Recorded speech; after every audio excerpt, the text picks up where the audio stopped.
Chapter 434, The Misty Sky Bead, The Transformation of Bai Ling. But as a third-rank exotic treasure, this effect was already quite astonishing. Sure. Right then, Lu Chongsheng sat cross-legged and began to refine the misty sky bead in his hand. He wanted to experience the effect of this misty sky bead. After spending 3 days, Lu Chongsheng refined the misty sky bead into his body. In his mind, he imagined a cultivator he had seen before and then activated the misty sky bead. Instantly, Lu Chongsheng's facial features and body began to change. He transformed into a youth who was skinny, with ordinary looks, and seemed somewhat solitary. The changes of this misty sky bead not only cover one's facial features and body shape but also hide one's aura and temperament, making it look flawlessly concealed. Lu Chongsheng tapped his mana, and a water mirror appeared before him. Looking at his reflection in the water mirror, he nodded slightly. The original superior quality magic artifact mask could only change one's facial appearance. It could not modify one's body shape or temperament. One could only alter those by consuming one's mana, suppressing or transforming it. The next moment, Lu Chongsheng's mental spirit moved slightly. A wave of spiritual power at the beginning level of qi refinement emanated from his body. This wave of spiritual power rose steadily, advancing from mid-stage qi refinement to late stage and then to the initial stage of foundation establishment. Ultimately, it emitted a wave of mana in the late stage of foundation establishment.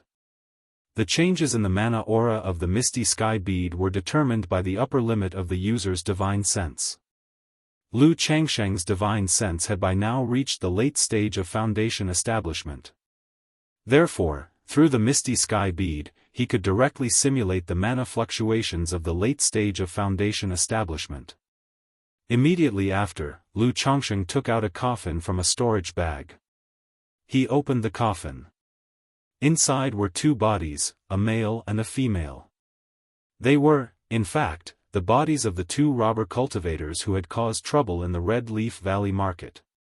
Since he planned to take the bodies to the Jianghu Immortal City to claim the reward, and to avoid the bodies decaying in the storage bag, Lu Chongsheng had purchased a yin coffin to store them. The misty sky bead can devour others' essence, blood, and soul, achieving a perfect disguise and deceiving the spiritual contract. Besides devouring others' essence and soul, the misty sky bead can also merge with others' blood and mana aura, thereby elevating the disguise to yet another level. Lu Chongsheng summoned the misty sky bead from his body. He took some blood and mana aura from the 2 bodies of the robber cultivators and fused it into the misty sky bead. Then, he reintegrated the misty sky bead into his body, and his whole appearance and body shape pulsed for a moment. In an instant, he turned into a burly middle-aged man with scars all over his face. It was precisely the appearance of the grey-robed robber cultivator in the coffin. Cough cough. Lu Chongsheng looked at the water mirror in front of him, coughed lightly, and then mana surged within his body. His face, body shape, voice, temperament, and even his mana aura were exactly like the grey-robed robber cultivator in the coffin. This effect is simply astounding. Now that I have this misty sky bead, my journey to the Jianghu Immortal City will be much more convenient. After a brief experimentation with the misty sky bead, Lu Chongsheng was very satisfied with its effects as an exotic treasure. Now that the preparations are nearly complete, I can get ready to head to the Jianghu Immortal City. Lu Chongsheng returned to his true appearance. Considering that his trip out would take a long time, Lu Chongsheng also arranged and handled some family affairs for the time ahead. First, he went back to Jianghu Mountain with his wives, Lu Miaoyun and Chu Zhenjin, and then he went to the Red Leaf Valley market. Through a shop subdued by the Lu family, Lu Xianxia, from now on, this shop will be under your full management. In this storage bag, there are 500 spirit stones. You can buy whatever puppet materials you need, and if there are any issues, go to Gao He or your Auntie Miaoga. If you ever run short on spirit stones, you can get an advance from your Auntie Miaoga. Lu Chongsheng took his son to the shop they had acquired, pulled out a storage bag, and spoke. The location of this shop was not great. It was of almost the same grade as the shop Hong Yi had bought before. However, Hong Yi had only spent 1,800 spirit stones to acquire his shop. Whereas Lu Chongsheng had spent 2,300 spirit stones on this shop. This price, even with the Lu family's influence, was discounted. That is to say, the price of shops in the Red Leaf Valley market had risen by 500 spirit stones in the past 8 years. Thank you, father. Lu Xianxia looked at the shop before him and the storage bag, beaming with excitement. Although Lu Chongsheng had mentioned getting him a shop before, at this moment, seeing such a shop and so many spirit stones, he was somewhat overwhelmed. However, upon hearing Lu Changsheng's following words that he should go to Gao He or Lu Miaoga for anything, he couldn't help but ask, "Dad, do you have something busy to attend to?" "Yes, your father has some matters to attend to and needs to go out for a while, so I won't be around for the coming time," Lu Chongsheng nodded and said. "Dad, will you be out for a long time?" Lu Xianxia continued to inquire. He knew that his father seldom traveled far. Apart from occasional trips to Rui Prefecture, he was usually either at Jianghu Mountain or at the Red Leaf Valley Market. "About a year," Lu Chongsheng responded directly, without hiding anything. He patted his son's shoulder and continued, "That's why you need to be careful with everything in the coming time. Later, when Rui breaks through to the middle stage of Qi refinement, she will come over too. You don't need an entire shop for your puppetry at this stage, so when the time comes, you can share half with Rui and let her bring some talismans from the Lu family to sell and learn to manage these affairs." Lu Chongsheng instructed. His third child with a spiritual root, Lu Rui, was currently at the bottleneck of the third level of Qi refinement. It was estimated that in a few months, or half a year, she might break through to the fourth level. By then, in his absence, Lu Miaoga would bring her over and entrust her to Lu Xianxia. Chapter 435, The Misty Sky Bead, The Transformation of Bai Ling. "Dad, don't worry, I will take good care of Rui when the time comes." When Lu Xianxia heard this, he nodded immediately in response. Among the descendants with a spiritual root, he was also considered an elder brother, hence he felt a certain sense of responsibility. "Dad, what about Brother Yun?" Lu Xianxia thought of his younger brother Lu Yun, who was also at the third level energy refinement. He figured that Lu Yun would probably reach the energy refinement middle stage around the same time as Lu Rui. "As for Yuner, grandmother will arrange everything when the time comes." Lu Chongsheng patted his son's shoulder and said. As the son of Lu Miaoyun, the fourth elder naturally doted on this important grandson a lot and would arrange for his care. Lu Chongsheng wouldn't refuse such kindness from an elder. "Yes, Dad." Lu Xianxia, having heard this, immediately nodded. He knew his brother Yun had another layer of backing at Jianghu Mountain and was even more spoiled. Regarding this, he harbored no jealousy. After all, his own father was quite fair to them. Moreover, as Lu Changsheng's first son with a spiritual root, he also received a lot of privileges and affection. He was very clear about this in his heart. Therefore, his sense of responsibility grew even stronger. "Alright, if you want to go back to Jianghu Mountain, find the second elder, or go back with your auntie Miaoga. Don't leave the marketplace alone, just focus on running the shop in the marketplace, understand?" Lu Chongsheng continued to instruct, telling his son not to run around. After all, his son was not like him with a bunch of tricks up his sleeve. If he encountered a robber cultivator, it would be a dead end. "Dad, rest assured, I know all this. You also need to be careful when you go out." Lu Xianxia smiled when he heard his father's instructions. He felt that this was what his father emphasized the most. But he wasn't annoyed in his heart. He knew his father was concerned about his safety. In the 2 years at Red Leaf Valley Market, he had also witnessed such things. Some people, feeling that they couldn't earn spirit stones through apprenticeship work, would go out on adventures with others and never return. If you understand, that's good. After instructing his son, Lu Chongsheng went to the Lu family's spiritual talisman shop to spend some quality time with Lu Miaoga. Afterwards. Sister Miaoge, I need to prepare for a trip outside. Lu Chongqing quietly held Lu Miaoge in his arms, expressing his plans to go out. Lu Miaoge didn't ask too many questions. She knew Lu Chongqing had many secrets. This trip out should be similar to the previous one with Xiao Xia, with something that needed to be done. She reassured Lu Chongqing that when Lu Rui broke through to the energy refinement middle stage, she would take her in and settle things. She would take care of the Peace Talisman Hall and the children. Sister Miaoge, you've worked hard. Lu Chongqing held Lu Miaoge's silky shoulders, speaking softly. He then asked about Lu Miaoge's cultivation level and how long it would take for her to reach energy refinement perfection. In about 2 years, my cultivation level should reach energy refinement perfection, Lu Miaoge replied softly, her lips slightly pursed. Energy refinement perfection meant that one could start preparing for foundation establishment. But under the current circumstances of the Lu family, acquiring a foundation establishment elixir was very difficult. The only way was to bid for one at Immortal City. But the foundation establishment elixirs that surfaced in Immortal City were also very rare. The price every time it was auctioned was extremely high. Moreover, Immortal City was far away, and if the family's ancestor left to bid for a foundation establishment elixir, it would leave the family in a precarious position during that period. Sister Miaoge, you keep cultivating diligently, and when I return, I'll give you a surprise, Lu Chongqing said with a smile, caressing her. He planned to reveal his foundation establishment strength upon his return from Immortal City. At the same time, he would give the foundation establishment elixir and foundation establishment spiritual objects to Lu Miaoge to help her establish her foundation. A surprise? What surprise?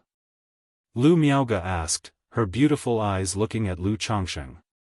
She knew the surprise Lu Chongqing mentioned wouldn't be simple. She couldn't help but guess at several possible surprises in her heart. When the time comes, you'll know, Lu Chongqing didn't reveal the surprise but rather kept them guessing. The next day, Lu Chongqing handed the talismans he had prepared in advance to Lu Miaoge. Although he relatively trusted Gao He, he still felt uneasy about handing over so many talismans to Gao He at once. Chongqing, you must be careful on the road. Seeing so many talismans, Lu Miaoge knew that Lu Chongqing had been preparing for this trip for quite some time. Otherwise, it would have been impossible to draw so many talismans in such a short period. If she knew that Lu Chongqing had also drawn over 200 second-rank talismans at the same time, she would probably be too shocked to speak. Don't worry, Sister Miaoge, Lu Chongqing said with a smile, planting a kiss on Lu Miaoge's fair and delicate face, then waved his hand casually. He did not set out directly after leaving the Red Leaf Valley Market. He still hadn't said his goodbyes at Jianghu Mountain. Back at Jianghu Mountain, he informed his wife, Lu Miaoyun, Chu Zhenjin, and Lu Miaohuan about his departure. These wives of his had different temperaments than Lu Miaoge. They let him know of their reluctance and asked him to be careful on the road while inquiring about the matter. Lu Chongqing naturally couldn't say that he was heading to Jiuxiao Immortal City. If he mentioned going to Jiuxiao Immortal City, his wives would definitely say it was dangerous and try to prevent him from going. So he said it was just a gathering with old friends, and then some business. After that, he took care of all his concubines and children. On this trip to Jiuxiao Immortal City, I can also buy a large amount of high-rank breakthrough elixir materials. Once I return, I will refine a few batches myself, and let Yuner, Huanhuan, Zhenjin, and Zhiyue all break through the energy refinement late stage, Lu Chongqing thought to himself as he looked at his wives' cultivation levels. Since they hadn't been having more children in recent years, Lu Miaoyun, Lu Miaohuan, Xia Zhiyue, and the others had time to practice cultivation. All of them had reached the 6th level energy refinement. That bottleneck from the middle stage energy refinement to the energy refinement late stage. If they did not have the help of breakthrough elixirs, breaking through would be difficult. As for Chu Zhenjin, since she wasn't very attentive to cultivation and spent most of her time on the children, she was still at the 5th level energy refinement. Lu Chongqing didn't say much about this, letting her be herself. After all, if it came down to serious practice, most of his wives and concubines weren't exactly ardent in their efforts. Like Lu Miaohuan, for instance. With her talent, if she had been diligently practicing, she should have broken through the energy refinement late stage by now. At this rate, I'm afraid the person with the second highest cultivation level in my backyard will be Bai Ling, Lu Chongqing thought as he looked at Bai Ling. Bai Ling had an exceptional talent and listened to Lu Chongqing very well. He had told her to practice cultivation earnestly, so she had been diligently practicing every day. By now, she too was at the 6th level energy refinement. She probably could break through the energy refinement late stage on her own, without needing a breakthrough elixir. Brother, upon learning that Lu Chongqing was leaving, Bai Ling also showed a face full of reluctance and hugged Lu Chongqing tightly. The once frail and delicate little girl was now 17 years old. She had blossomed into an elegantly upright figure. Her face, shaped like a melon seed, was breathtakingly beautiful. Her delicate little features were assembled just right, pure yet subtly enchanting. Especially the girl's big, clear eyes, like peach blossoms, seemingly drunk yet sober, misty, seductive as silk, captivating and beguiling, stirring one's heart and soul. This enchantment, perfectly harmonized with her overall innocence and loveliness, seemed neither conflicting nor conspicuous. It portrayed an alluring yet forbidden temptation. Adding to that, Bai Ling's naturally timid and well-behaved demeanor made one want to tease her even more.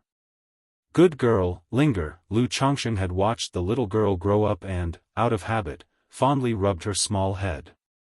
Over the years, he had clearly seen Bai Ling become more and more charming and enchanting. This allure was, seemingly, innate to her. And as she grew older, the white scales on her body continued to grow as well.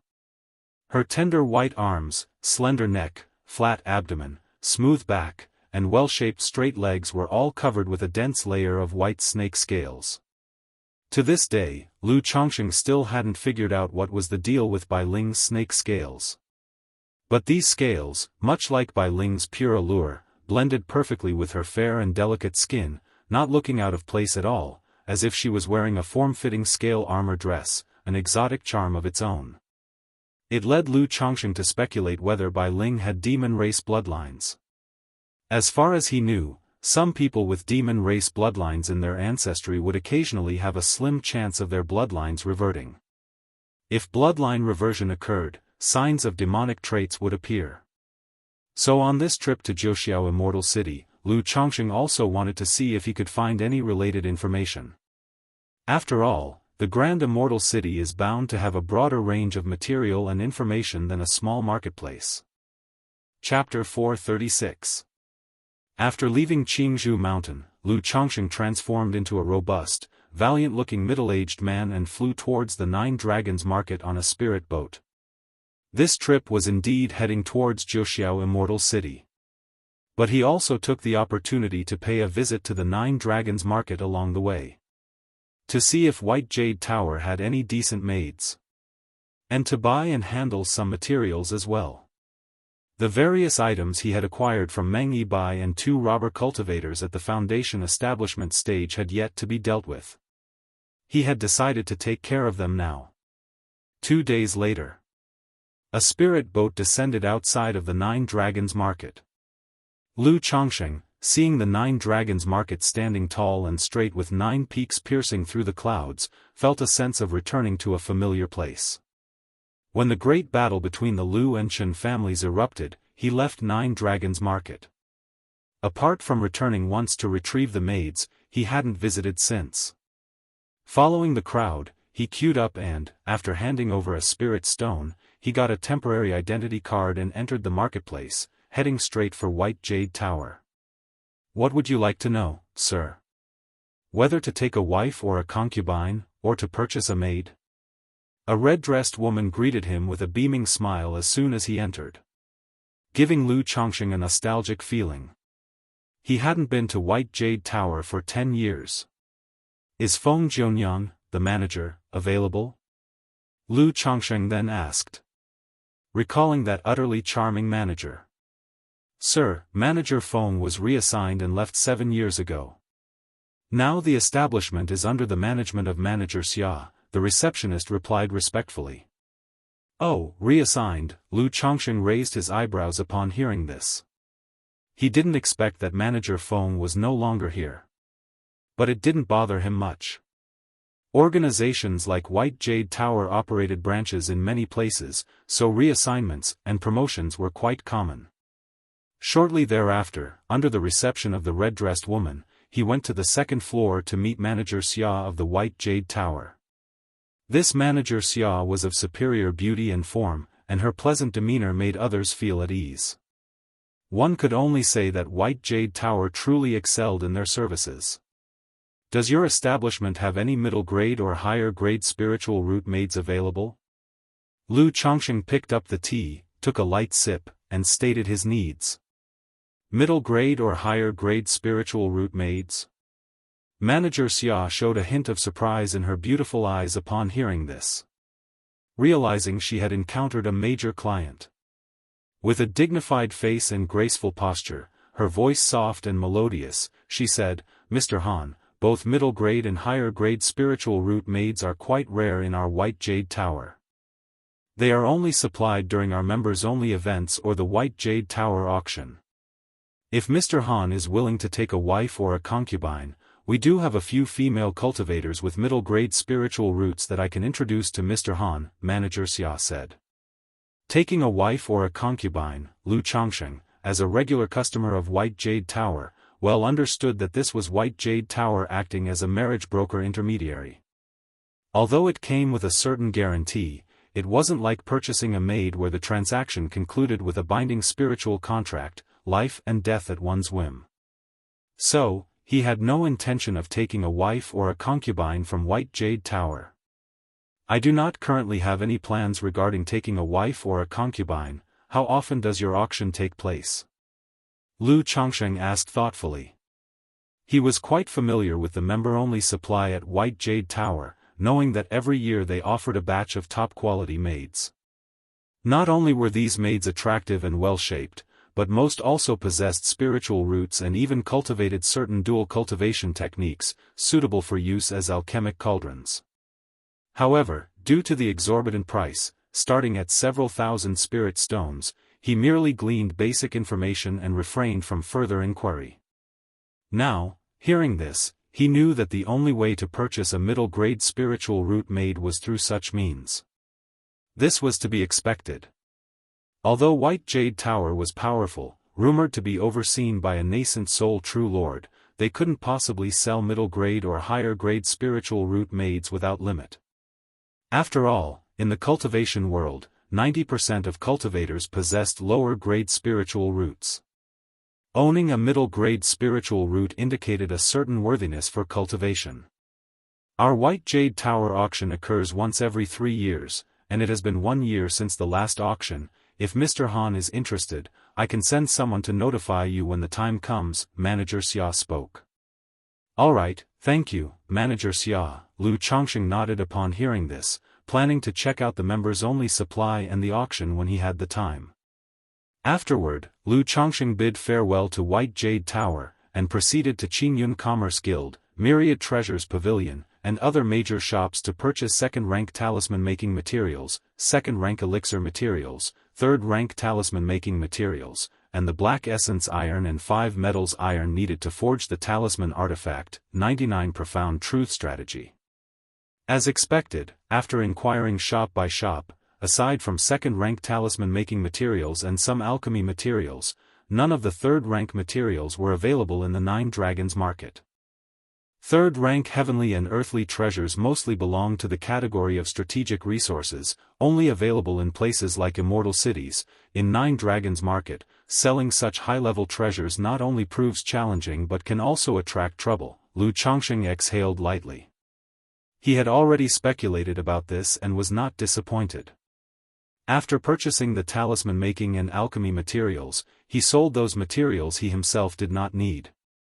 As for the ordinary magic artifacts, he didn't sell them, since with so many children, he would eventually need the artifacts. Selling these miscellaneous materials fetched him nearly 10,000 spirit stones. Just as Lu Chongsheng was finishing his business and preparing to leave, he sensed a covert divine sense stealthily scanning him. Foundation Establishment Early Stage? Chapter 437, Instant Kill Foundation Establishment, the best use of the Misty Sky Bead. Is this an attempt to murder for loot? I never expected Myriad Treasures Pavilion, with its big name, would actually engage in murder and robbery. Lu Changsheng's divine sense was comparable to that of a Foundation Establishment late stage, and he had the Misty Sky Bead to conceal his magic aura. Therefore, the Foundation Establishment early stage cultivator was completely unable to detect his disguise. Upon using his divine sense to inspect, he only took him for an energy refinement late stage cultivator. He then quietly left a divine sense mark on the hem of his clothing for tracking purposes. Indeed, my extravagant purchases and spending tens of thousands of spirit stones, not to mention fencing goods of equal value, would tempt even Foundation Establishment cultivators into greed, he mused. With the Misty Sky Bead and his strength as a foundation, Lu Chongsheng was not as cautious this time as he usually was. After completing a transaction, he would go to an inn and change his disguise. The whole time, maintaining a single identity. If one wishes to be a robber cultivator, one must be prepared to pay the price. Lu Changsheng's expression remained calm, seemingly unaware he was being targeted, and he quickly left Nine Dragons Market. Upon exiting the marketplace, Lu Chongsheng took out a superior magic artifact. He flew at the speed of an ordinary energy refinement late-stage cultivator. Being followed. Before long, Lu Chongsheng could sense, 100 zhang behind him, a figure dressed in black vestment robes and wearing a mask. This person was a manager from the Myriad Treasures Pavilion of Nine Dragons Market. The other party must also be concerned about their reputation. Therefore, they planned to wait until he was a good distance away from Nine Dragons Market before making a move. After Lu Chongsheng flew nearly 100 miles away from Nine Dragons Market, the manager from Myriad Treasures Pavilion openly pursued him with escape light, not bothering to conceal his intentions. Young one, don't blame this old man, blame your own lack of restraint. He unleashed the grandeur of a Foundation Establishment cultivator, brandishing a spiritual artifact flying dagger, aiming to kill Lu Chongsheng in one blow. Humph. Looking at the oncoming manager from Myriad Treasures Pavilion, Lu Chongsheng let out a cold snort. He activated the soul dispersion needle with his divine sense, allowing this divine sense attack to suddenly pierce into his opponent's sea of consciousness. Pooh! The manager from Myriad Treasures Pavilion had no defense against the divine sense attack and was caught completely off guard.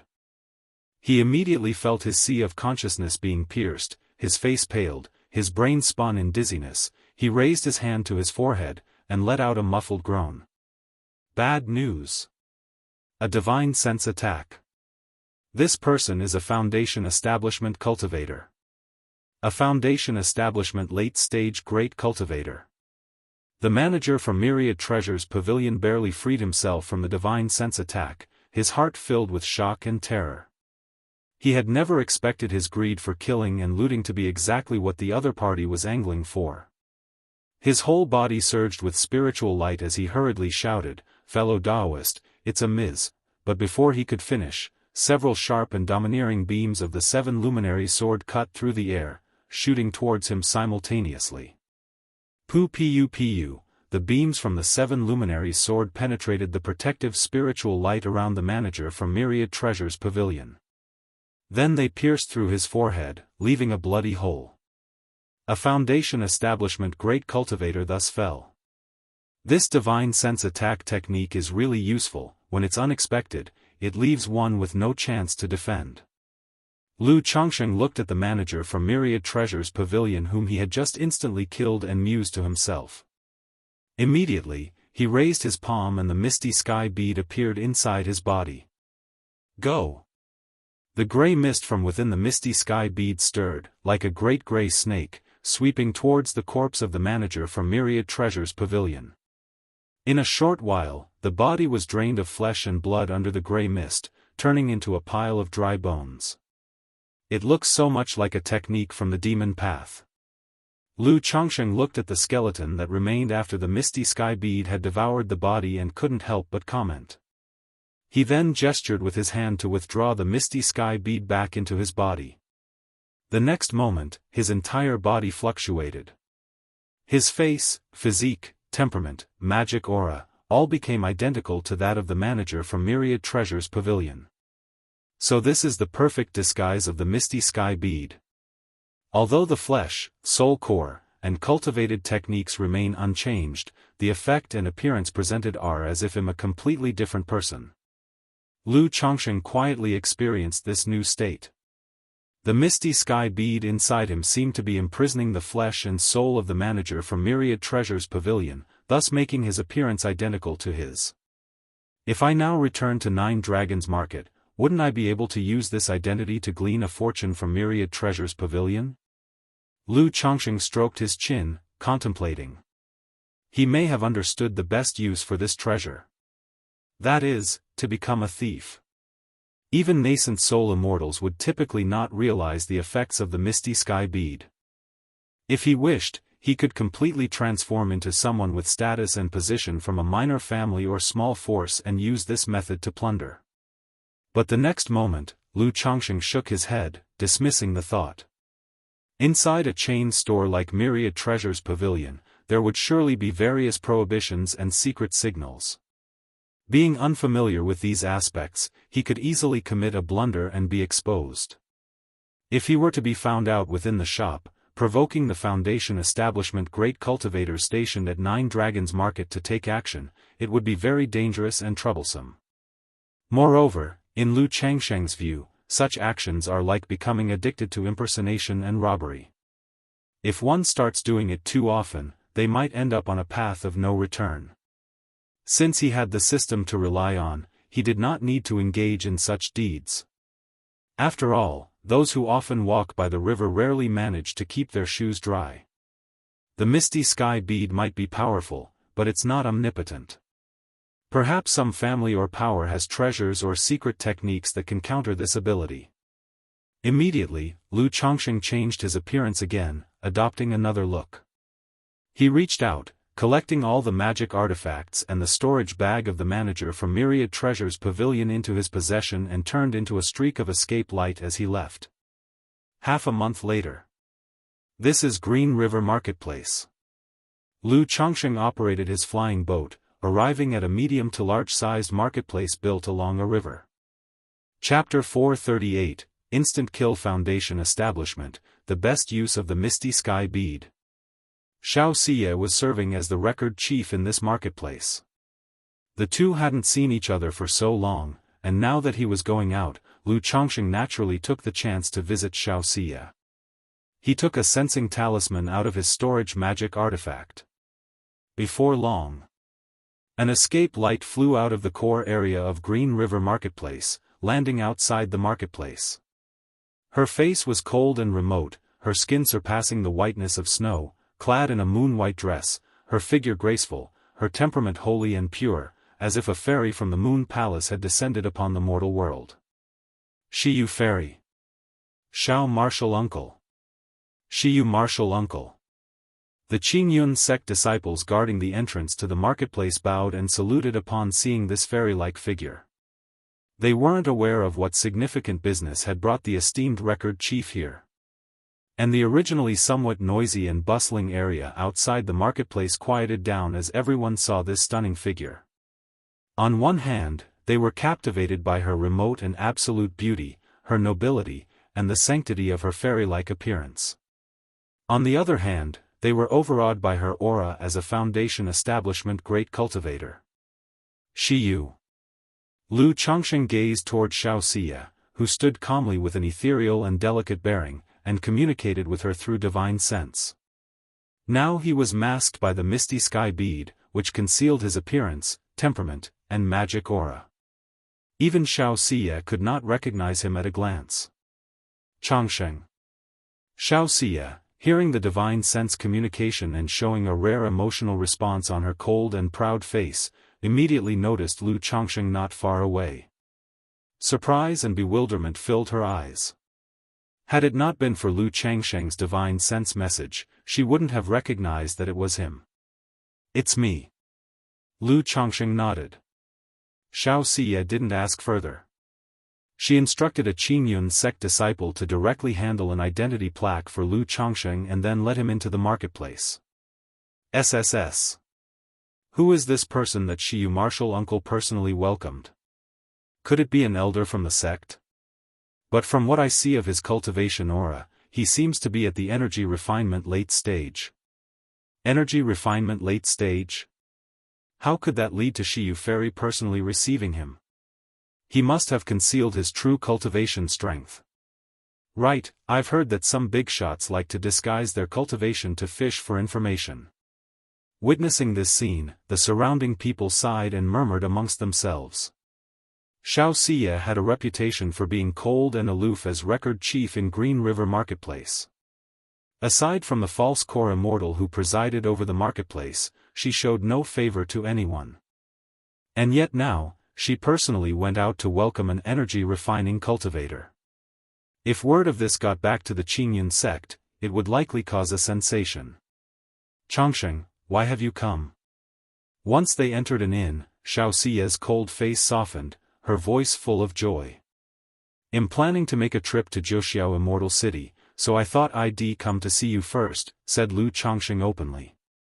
As he spoke, his figure transformed, removing the disguise and reverting to his true appearance. Heading to Jianghu Immortal City? Xiao Xie, a bit taken aback by his words, immediately remembered the two robber cultivators Lu Changsheng had killed in Red Leaf Valley Market.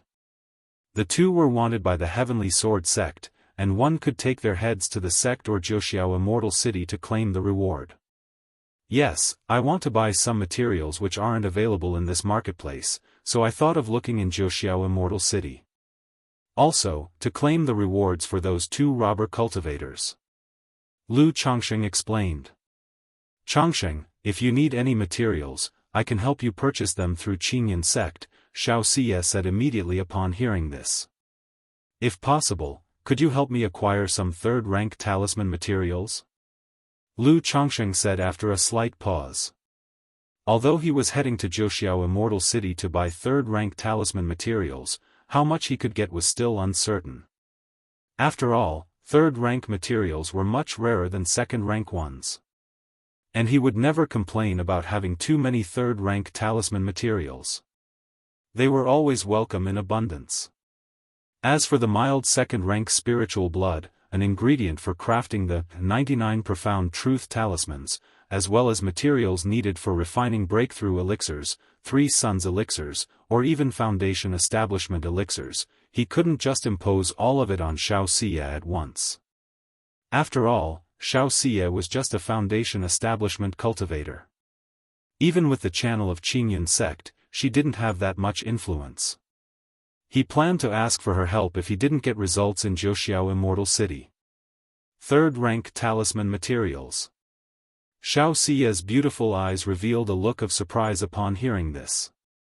Then she asked, "Changsheng, can you really draw third-rank talismans now? What are you thinking about?" Lu Changsheng looked at Xiao Xie's surprised face and pinched her fair and delicate cheek with a smile. Then he sat on the bed beside him, pulled Xiao Xie's soft and fragrant body into his arms, and spoke softly, "I have a talisman nurturing secret technique that can nurture second-rank spirit talismans into third-rank ones. But it requires the use of third-rank talisman materials to draw them. That's why I'm preparing to buy some third-rank talisman materials for making talismans. Later, with the nurturing method, the second-rank talismans will unleash the power of third-rank talismans." Lu Changsheng, embracing Xiao Xie's graceful and curvaceous fairy-like body, inhaled the heart-pleasing fragrance from her hair and continued slowly. "Such a talisman-nurturing secret technique exists." Xiao Xie snuggled in Lu Changsheng's arms, saying in surprise. She had never heard of this before. "Yes, after I draw the talismans, I will teach you this talisman nurturing method so you can nurture spirit talismans regularly," Lu Changsheng said with a light chuckle. This kind of spirit talisman nurturing could only be done for 2 or 3 at a time.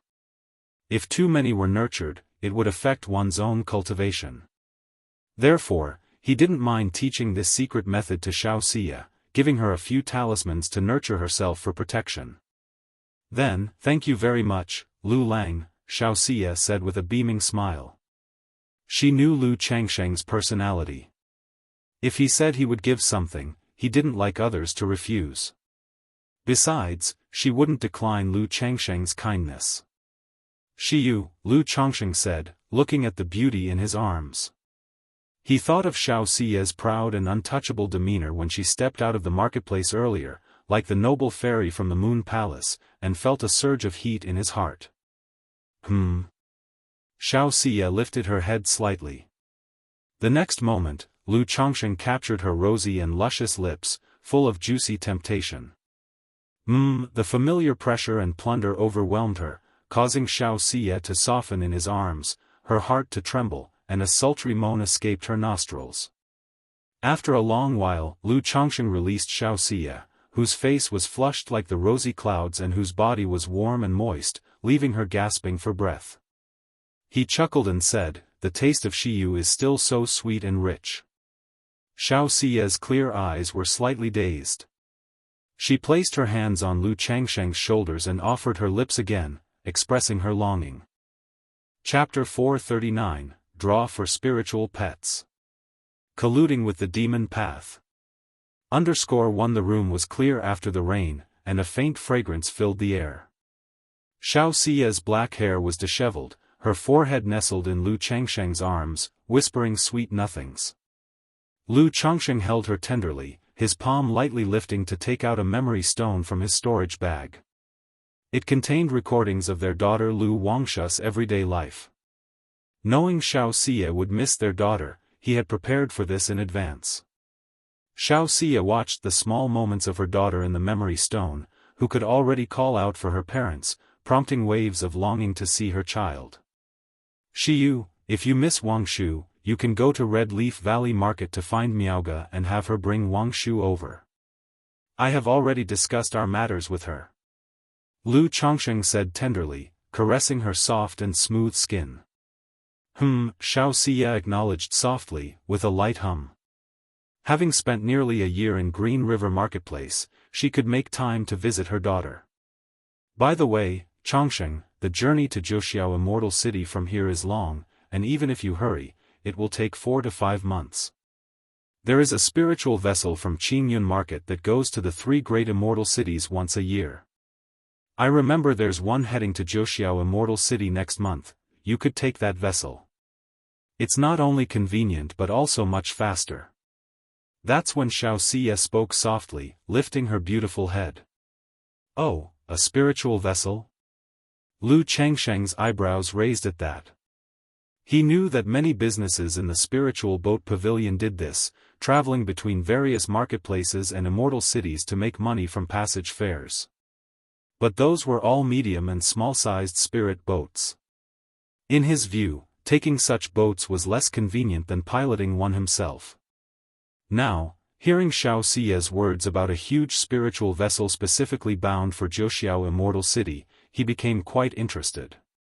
That's correct, this huge spiritual vessel from Qingyun Market to Jianghu Immortal City only takes 3 months. Not only is there a false core immortal overseeing it, but there are also private rooms, so you, Changsheng, can cultivate and make talismans in peace. Xiaoxia said with a soft laugh. Her eyes and brows exuded a captivating charm that only Lu Changsheng was privileged to see. Such a spiritual vessel must not be available to just anyone, right? Lu Changsheng spoke out. You need to purchase a ticket, but if you need it, Changsheng, I can secure one for you. Xiaoxia spoke softly. As the record chief in Green River Marketplace and holding some influence within the sect, she could secure a ticket. Since that's the case, then it'll trouble you to do so, Shiyu. Lu Changsheng did not refuse, accepting the offer right away. Setting aside other factors, the fact that the huge spiritual vessel only took 3 months and provided private rooms to comfortably make talismans made it very appealing to him. If he were to pilot a spirit boat himself, not only would it waste time, but he might also encounter troubles that would prevent him from focusing on cultivation and other tasks. 3 days later, Xianxia handed Lu Changsheng a green jade token with cloud patterns etched into it. She told him that Qingyun sect's giant spiritual vessel would depart in 24 days. Once in Qingyun market, he could board the spiritual vessel to Jianghu Immortal City by showing this jade token. To find out how to board, he simply had to ask one of Qingyun sect's reception disciples with the token in hand. The trip from Green River Marketplace to Qingyun Market would take nearly half a month as well. So, after spending 3 days with Xianxia, Lu Changsheng set out for Qingyun Market. In order to avoid trouble on the way and to board the spiritual vessel easily, he used the Misty Sky bead to suppress his magic aura to the level of a mid-stage foundation establishment. Half a month later, Lu Changsheng safely arrived at Qingyun Market. Looking at the marketplace before him, he was reminded of 6 years ago when he and Xianxia had broken through to foundation establishment here. And when they had slain a grandson of a false core immortal.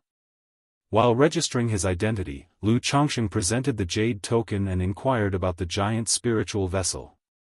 The Qingyun sect disciple, upon seeing the token, immediately told Lu Changsheng that the spiritual vessel would be landing at the north gate of the marketplace in 3 days. Lu Changsheng should go there early to wait, and someone would make the necessary arrangements. After understanding the general situation, Lu Changsheng began to stroll around Qingyun Market. This trip was mainly for purchasing. As a major marketplace second only to the immortal cities, Qingyun Market naturally had many materials for sale. After 2 days of busy shopping, he roamed the marketplace thoroughly and indeed found some treasures. He had not only bought many second-rank materials for talisman making and rare medicinal herbs, but he had also acquired the spirit blood of a demon beast called Jade Sun Deer. This spirit blood had mild properties and could be used in medicine making. It was more than suitable for awakening Lu Wangshu's blood talisman spiritual body. The only downside was that there was too little of the spirit blood. The store sold it in portions rather than in full gourds. My spending is like water flowing. I guess I'll have to sell some spirit talismans and elixir medicines on this trip to Jianghu Immortal City.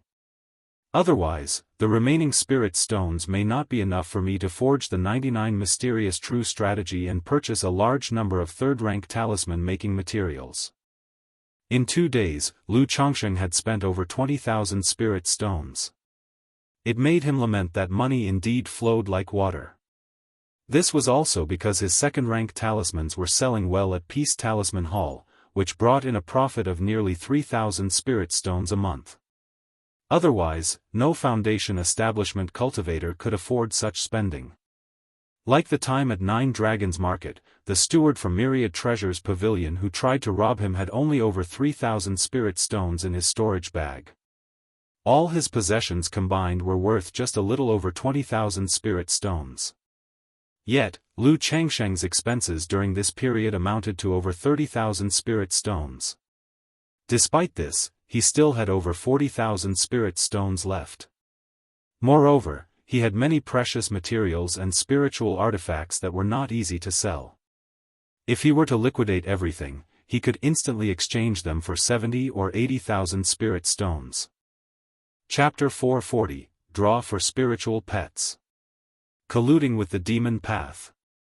If the spirit stones were still insufficient, he could also draw spirit talismans and refine elixir medicines to quickly gather funds.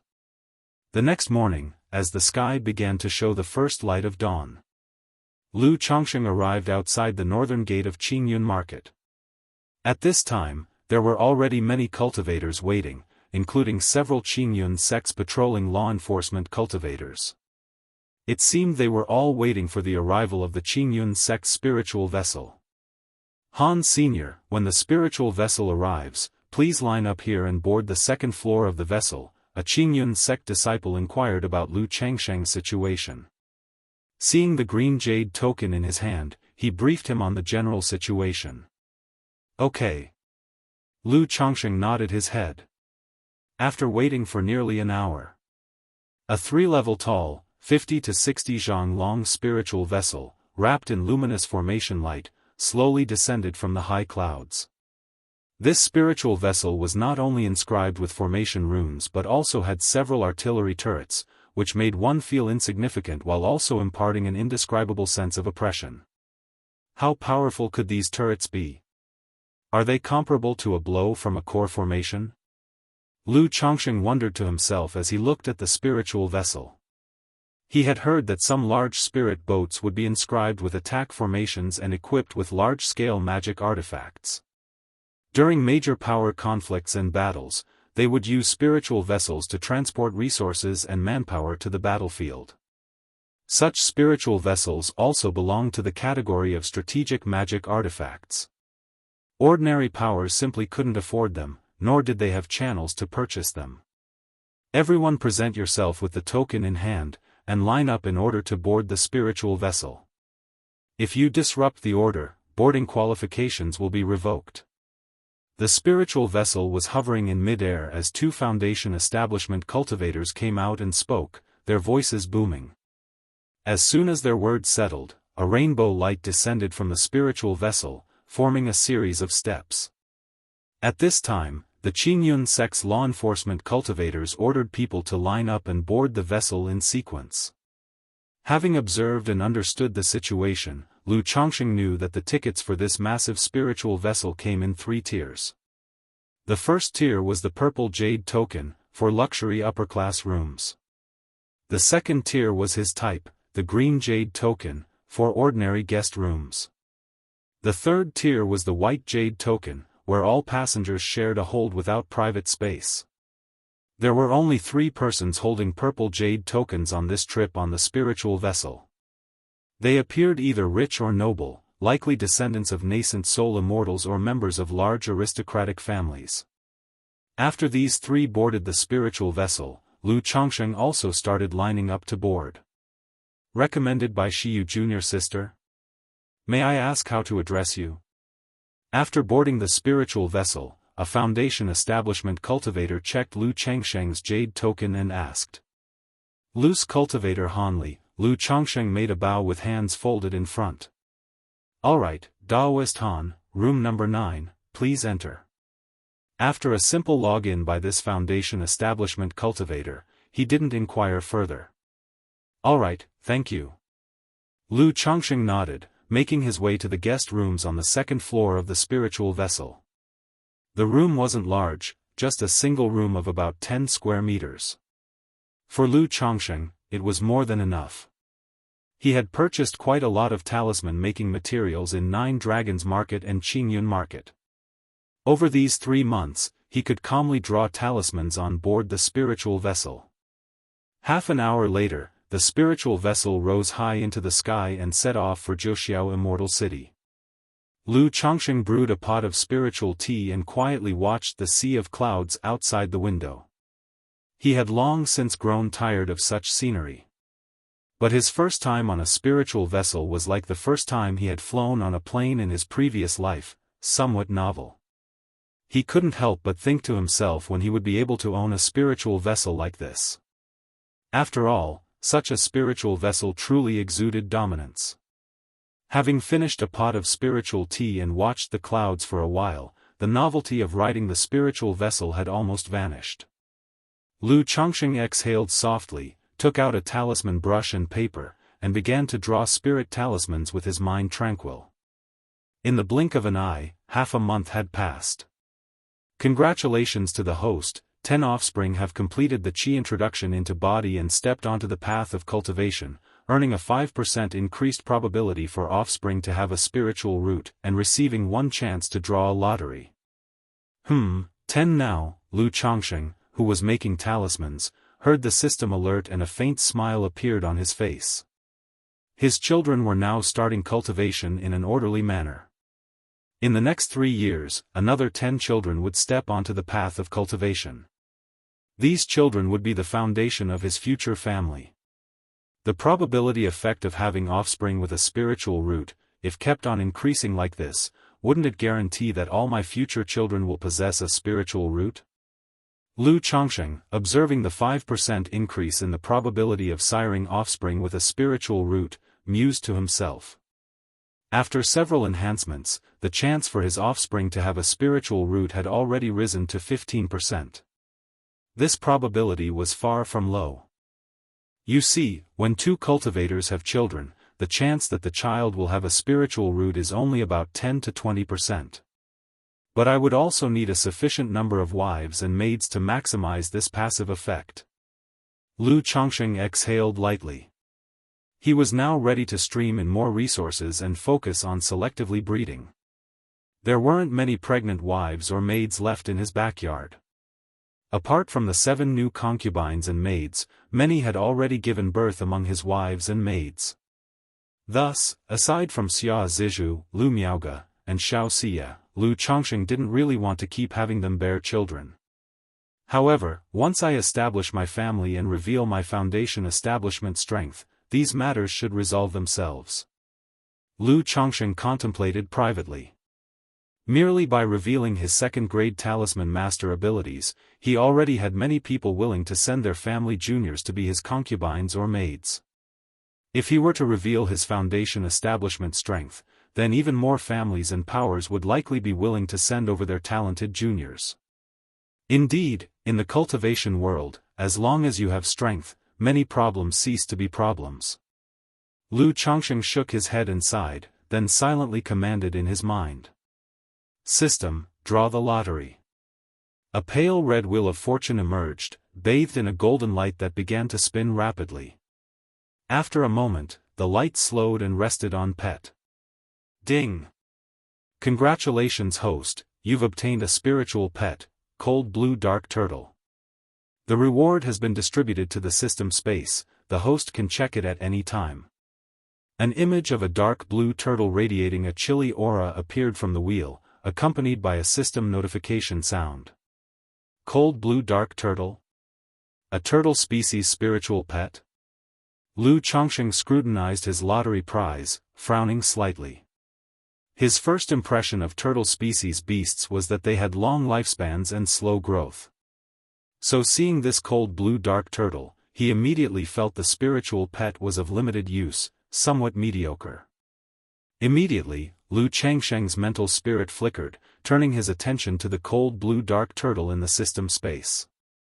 Beast, cold blue dark turtle, rank, heaven rank lower grade, description, a lower grade beast with the true spirit dark mysterious turtle bloodline.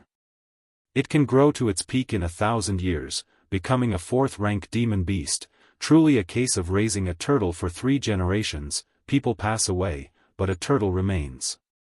Though 1,000 years to grow into a 4th rank demon beast is already very fast for a turtle species beast. But this rate of growth would exhaust even a nascent soul immortal. Lu Chongqing, seeing the description of the cold blue dark turtle, couldn't help shaking his head. Although he was confident that he could outlast this turtle.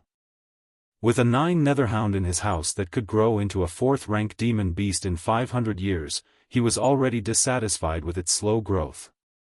Now this cold blue dark turtle would take 1,000 years to reach the 4th rank, which made him not want to even comment.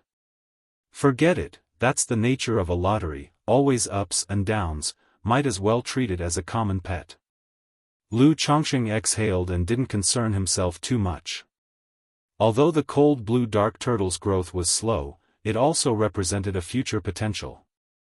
After all, a beast's lifespan is several times that of a human being. And the lifespan of a turtle species beast is generally several times that of other beasts. If he took good care of this cold blue dark turtle, maybe it could accompany him for tens of thousands of years. Lu Chongqing decided not to take the cold blue dark turtle out from the system space for the time being. He planned to leave it in the system space until he disembarked from the spiritual vessel and arrived at Jianghu Immortal City, then take a good look at the situation of this spiritual turtle. Blackwater Pool, Xiahou family. How dare you infiltrate the Xiahou family? A loud roar resounded, piercing the sky. The next moment, a sword light broke through the void, leaving a crack in the great formation above the Xiahou family estate. Then an escape light flew swiftly through the crack, soaring into the sky, disappearing into the clouds. She must not be allowed to escape. This woman might very well be an agent of the Qingyun sect, infiltrating our Xiahou family to investigate any potential collusion with the demon path. Now that our sect master is challenging Li Duanshuan to a duel, and we're on the brink of war with Jiang country, we cannot afford any missteps. In the depths of the Xiahou estate, several voices exchanged words. Immediately, a figure rose into the sky, transforming into a black divine rainbow, chasing after the escape light that had just fled. This figure was emanating a terrifying spiritual pressure, characteristic of a false core immortal. Chapter 441, Battle of the False Core, Chu Qingyi. _1 In the guest room, Lu Chongsheng finished drawing 5 second-rank spirit talismans and brewed a pot of spiritual tea. He sat down to rest, closing his eyes to recuperate and restore his mana. Although the spiritual vessel was very stable with a false core immortal in charge, an accident could happen at any moment. Therefore, after drawing a few talismans, Lu Chongsheng would rest to recover, keeping himself in peak condition. Fellow Daoist passengers, I am Qiyun True Immortal. I have just received an urgent distress call from our sect, so we will be deviating from our course to assist. Please remain calm and do not panic, said a deep and elderly voice, resounding throughout the entire spiritual vessel. At that moment, a deep and elderly voice arose, resonating throughout the entire spiritual vessel. An urgent distress call? Upon hearing this, Lu Changsheng's heart skipped a beat. He opened his eyes and looked at the itinerary instrument inside the room. He noticed that the spiritual vessel, originally heading east, was turning around, deviating from the course to Jiuxiao Immortal City. What kind of distress call could it be, for a false core immortal to change course of such a large spiritual vessel to provide assistance? Lu Changsheng's heart was filled with doubt. He knew the identity jade of Qingyun sect disciples could be used to call for help. As long as the signal was sent, other Qingyun sect disciples within hundreds of miles would receive the distress signal. But now, a distress call had prompted a false core immortal to deviate such a huge spiritual vessel to provide assistance. This made him realize the situation must be serious. Lu Chongsheng looked out at the sea of clouds. The spiritual vessel was moving much faster than before, clearly speeding up to reach the location of the distress call. I can't be that unlucky, can I?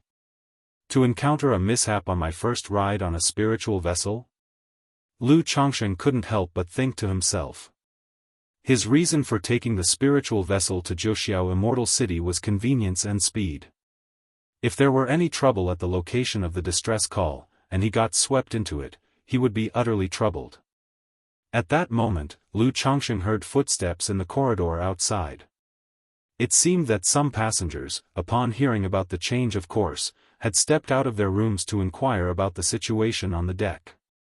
After some thought, Lu Chongsheng put away his talisman brush, paper, and spiritual ink, leaving the guest room to see what was going on. There were several Foundation establishment cultivators on deck. They were asking each other about what was happening. None of them, however, had any idea what was going on. Soon, they all stood on the deck, looking down at the sea of clouds to see where the spiritual vessel was heading. About an hour into its rapid journey, a profound and heavy spiritual pressure suddenly emanated from the distances of the sky. A false core immortal. Lu Chongsheng and the others on the deck all turned to look in the direction of the vast sky. From this spiritual pressure, they immediately knew that it was the might of a false core immortal. They saw a chaotic burst of escape light break through the clouds, racing toward the direction of the spiritual vessel. A black divine rainbow was in hot pursuit, constantly bombarding the leading escape light. Boom! Within the black divine rainbow, an axe light slashed out, with countless runes flashing upon it, creating waves of black wind and wild blades that swept away the sea of clouds. As a result, the fleeing figure grunted, spat out blood, and nearly plummeted from the clouds. How dare you, audacious villain, harm a true disciple of Qingyun sect? At the top of the vessel, a woman who appeared to be in her 50s, with an imposing and solemn face, dressed in a red magical robe, abruptly opened her eyes and shouted. Instantly, she transformed into a divine rainbow and shot out from the top of the spiritual vessel. Her body surged with false core mana, turning the sea of clouds a fiery red, like a burning sky, radiating waves of scorching heat. So, it was a true disciple of Qingyun's sect who called for help. No wonder Qiyun True Immortal decided to alter the course of the spiritual vessel for assistance, someone murmured. Which false core immortal dares to chase and kill a true disciple of Qingyun's sect? People whispered. It's no wonder, being a Qingyun sect's true disciple, that they've managed to withstand a false core immortal for so long. Of course. Every true disciple of Qingyun sect possesses the strength of the Foundation establishment late stage, unmatched among their peers. As long as they don't die young, they could at least become a false core immortal in the future, came the chatter. The group on the deck couldn't help but discuss amongst themselves upon witnessing this scene. Lu Chongsheng was also taken aback. Having spent so much time with Xiao Xia, he was familiar with the hierarchy of Qingyun sect disciples: outer sect disciples, inner sect disciples, core disciples, and true disciples. True disciples were all at the power level of Foundation establishment late stage, the seeds of core formation for the Qingyun sect. As long as they didn't meet with an accident, they were destined to become the sect's authoritative elders, with boundless prospects. Yet here, a false core immortal was daring to chase and attempt to kill a true disciple of Qingyun sect in Qingyun territory. If it's just one false core immortal, it looks like the problem isn't too big. Seeing that there was only one false core immortal in pursuit, Lu Chongsheng breathed a sigh of relief. He knew he wouldn't be dragged into any major trouble. After all, the spiritual vessel didn't just have a Qingyun sect false core immortal in charge. It was also carrying 3 or 4 Qingyun sect Foundation establishment cultivators, along with over 20 Foundation establishment passengers. If the Qingyun sect needed help, he thought everyone would be willing to lend a hand. Boom, boom, boom, the Qingyun sect's Qiyun True Immortal, holding a red banner. With a wave of the flag, immediately streams of heaven scalding, sea-boiling red flames spread, transforming into fire dragons that intercepted the black divine rainbow. Then with a large mana hand, she reached to send the true disciple soaring onto the spiritual vessel. Back off. The figure within the black divine rainbow was a black-robed man whose face was concealed. Enraged by the sight of the fire dragons, he wielded his black great axe and swung it forth mightily. Countless dark runes surfaced, accompanied by a terrifying aura that pierced through heaven and earth, eradicating the fire dragons and bursting with formidable power. Chapter 442, The Battle of False Cores, Chu Qingyi. Even with the talisman formation spiritual light wrapping around the spiritual vessel, the terrifying presence of the strike still caused everyone on the deck to feel their blood churn and their hearts tremble with fear. So this is the power of a false core immortal, truly terrifying. Lu Chongsheng, upon witnessing the battle between 2 false core immortals, felt a surge of awe, took a deep breath, and slowly exhaled. It was his first time seeing a false core immortal make a move. He suddenly had a rough understanding of the level of strength at this tier. He knew that if he faced a false core immortal now, he would be no match at all. If I encounter a false core immortal, I must seize the initiative and form a talisman formation with over 100 second-rank spirit talismans to stand any chance of blasting them to death, he thought to himself as he watched the 2 false core immortals clashing in the distance. He knew that to slay a false core immortal, he had to rely on the talisman refinement formation. He had over 200 second-rank talismans on him. Once he made a move and formed the talisman formation, not even a false core immortal could withstand it. However, finding the opportunity to blast one to death within the formation would be no easy feat after all. Anyone capable of becoming a false core immortal was no fool and had many tricks up their sleeve. The moment they sensed danger or something amiss, they could quickly escape. I heard that the mana of a false core immortal is only 60 to 70% that of a nascent soul immortal. Therefore, if I encounter a nascent soul immortal, I must flee at the first opportunity. By assessing the strength of the false core immortals before him, Lu Chongsheng had a rough estimate of the power of a nascent soul immortal. He knew he might stand a chance in a battle against a false core immortal. But against a nascent soul immortal, there was hardly any hope. The only option would be to find a way to escape. Boom, boom, boom. The ongoing battle between the two false core immortals was immensely powerful, causing the sea of clouds to churn tumultuously. And at that moment, the true inheritor of the Qingyun sect was sent onto the spiritual vessel by Qiyun true immortal with great magical power and caught by a Qingyun sect disciple. It's her, the Qingyun sect's Fairy Qing-yi. Fairy Qing-yi? Kaiyun true immortal's disciple, Chu Qingyi. People on the deck recognized the identity of this true inheritor of the Qingyun sect. Kaiyun true immortal's disciple, Chu Qingyi, Shiyu's senior sister. Lu Chongsheng was somewhat surprised to hear this. He knew that Xiao Xia's master was Kaiyun true immortal of the Qingyun sect. But he wasn't clear about Xiao Xia's other fellow disciples. He didn't expect that this Qingyun sect true inheritor being pursued was actually Xiao Xia's senior sister. Lu Chongsheng looked towards Fairy Qing-yi. She appeared to be in her mid-20s, her beauty refined and exquisite, possessing both the softness and the heroic air of a woman. Dressed in a tight white martial suit, her curvaceous figure was on full display. But at that moment, her aura was in disarray and weak, her white clothes were tattered and covered in dreadful bloodstains, fresh blood oozing from her dark wounds. The exquisite beauty of her face was enveloped by strands of grey qi, causing her to keep her beautiful eyes tightly shut and show an expression of pain. Senior sister Qing-yi. The Qingyun sect disciple beside her immediately took out some elixir medicines and fed them to Chu Qingyi.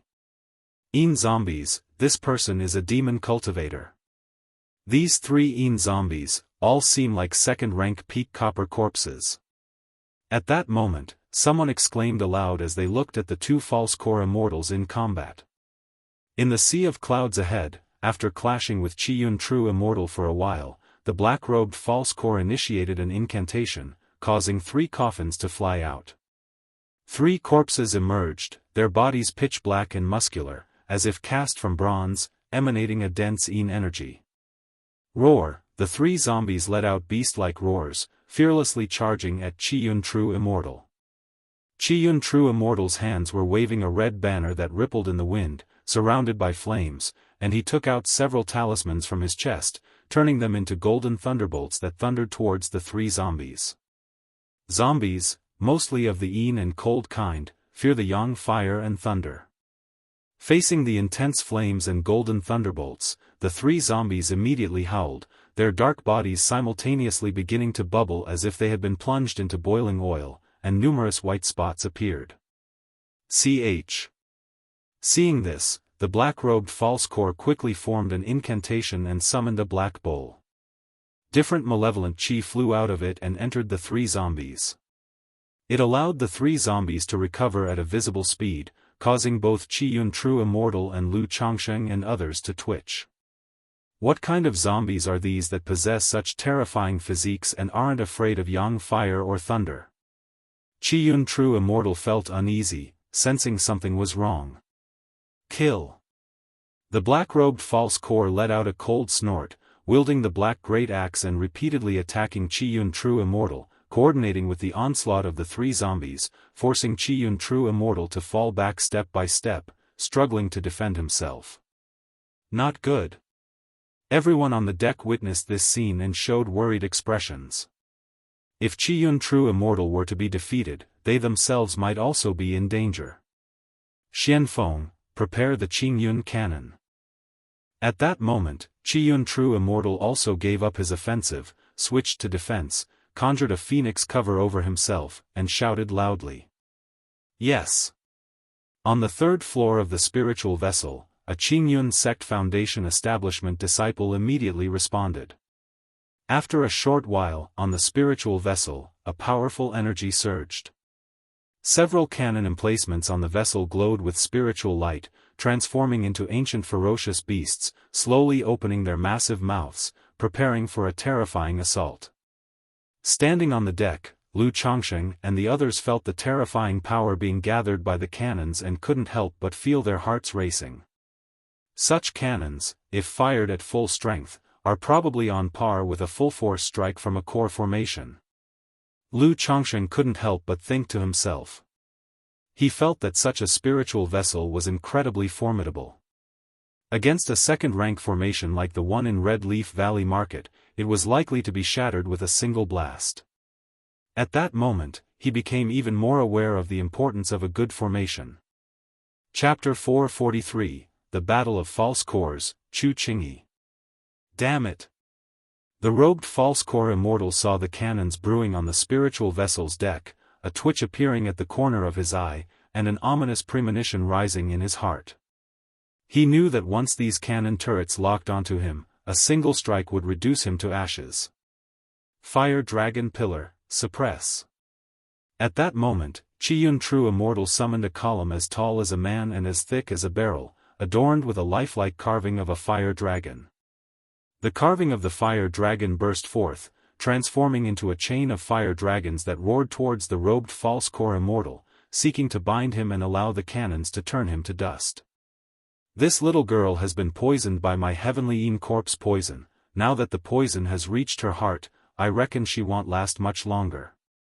The robed false core immortal glanced at the offensive before him and then at the spiritual vessel, his expression unwilling as he cleaved with his great axe, recalled the three zombies, and turned into a divine rainbow to make a quick retreat. Phew! Qiyun True Immortal watched the enemy retreat, releasing a sigh of relief. If the two of them continued to fight, with the opponent wielding 3 Foundation Establishment peak zombies, she truly would not stand a chance. As for the attack from the spiritual vessel's cannons, such an attack, once launched, would implicate her if she were to restrain the enemy. Therefore, if it weren't for lack of alternatives, she wouldn't want to employ such a tactic that injures the enemy at the cost of severe damage to herself. She transformed into a divine rainbow and swiftly returned to the deck. Elder. We've seen Qiyun True Immortal. Lu Chongsheng and the others immediately bowed in salute to the false core immortal. In the cultivation world, strength dictated seniority. Qiyun True Immortal nodded slightly and quickly checked on Chu Qingyi's condition. Qiyun Elder. At this time, Chu Qingyi also managed to open her eyes weakly and called out to Qiyun True Immortal. Qingyi, my niece, what happened? Who is this demon cultivator? Qiyun True Immortal demanded immediately.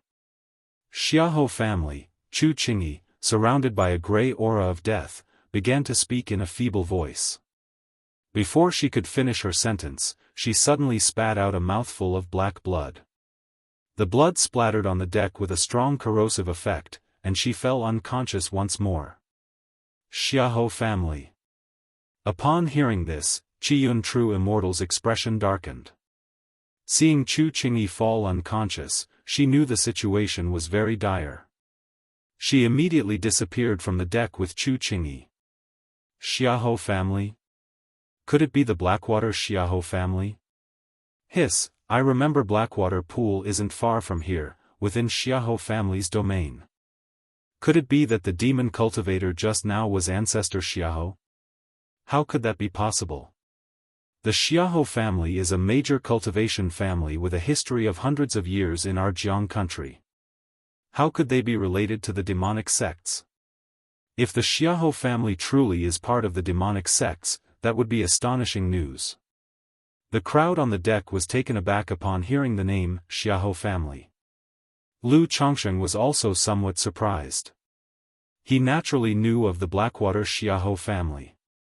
A cultivation family with a seated false core immortal, considered a top-tier cultivation family within Jianghu country cultivation realm and under Qingyun sect's jurisdiction. But now, the Xiahou family was suspected of being affiliated with the demonic sects.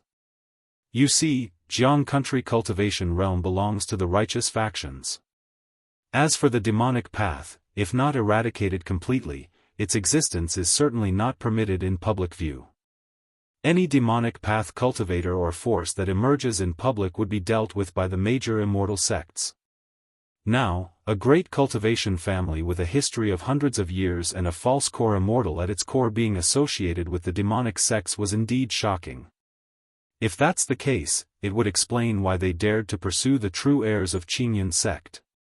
Yes, Blackwater Pool, where the Xiahou family resides, also falls under Qingyun sect's jurisdiction. If this turns out to be confirmed as a demonic sect, it won't be long before Qingyun sect dispatches nascent soul immortals and amasses an army to eradicate the Blackwater Xiahou family. Everyone was alarmed by this revelation and engaged in a heated discussion. Fellow Daoists, please keep today's news confidential and do not disseminate it. At this moment, the spiritual vessel turned around and headed at full speed toward Qingyun sect. A Qingyun sect disciple came to the deck and spoke to the crowd. Rest assured, fellow Daoist, the matters of today will certainly not be divulged by me, Su. Upon hearing this, someone immediately swore a heart demon oath as a vow of silence regarding the events. Seeing this, others followed suit, each swearing a heart demon oath, and Lu Chongsheng did the same. After all, one had to give face to Qingyun sect. As the situation settled and the spiritual vessel resumed its voyage, Lu Chongsheng returned from the deck to his cabin. Among us, is there a physician proficient in healing and detoxification? Not long after, a deep and aged voice reverberated throughout the spiritual vessel. It was the voice of Qiyun True Immortal. Hearing this, Lu Chongsheng immediately guessed that Fairy Qing-yi required urgent medical treatment. From his brief observation earlier, he had noticed the dying aura enveloping Fairy Qing-yi, indicating not just severe injury, but also that she was afflicted with some poison.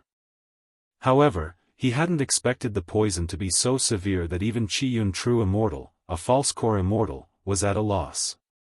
She now sought a physician or a healer aboard the spiritual vessel. I wonder if there's a physician on this spiritual vessel. If not, I'm afraid by the time we rush back to Qingyun sect, Fairy Qing-yi will have succumbed to her fate. Lu Chongsheng thought to himself. Although he had many methods at his disposal, he wasn't adept at healing or treatment and couldn't offer much help. Chapter 444, It seems that this Mr. Han is a true gentleman. _1 Blackwater Pool, Xiahou family. A divine rainbow descended, revealing a middle-aged man clad in a black brocade robe. Ancestor. The Xiahou clansmen at the entrance bowed respectfully upon seeing their ancestor return.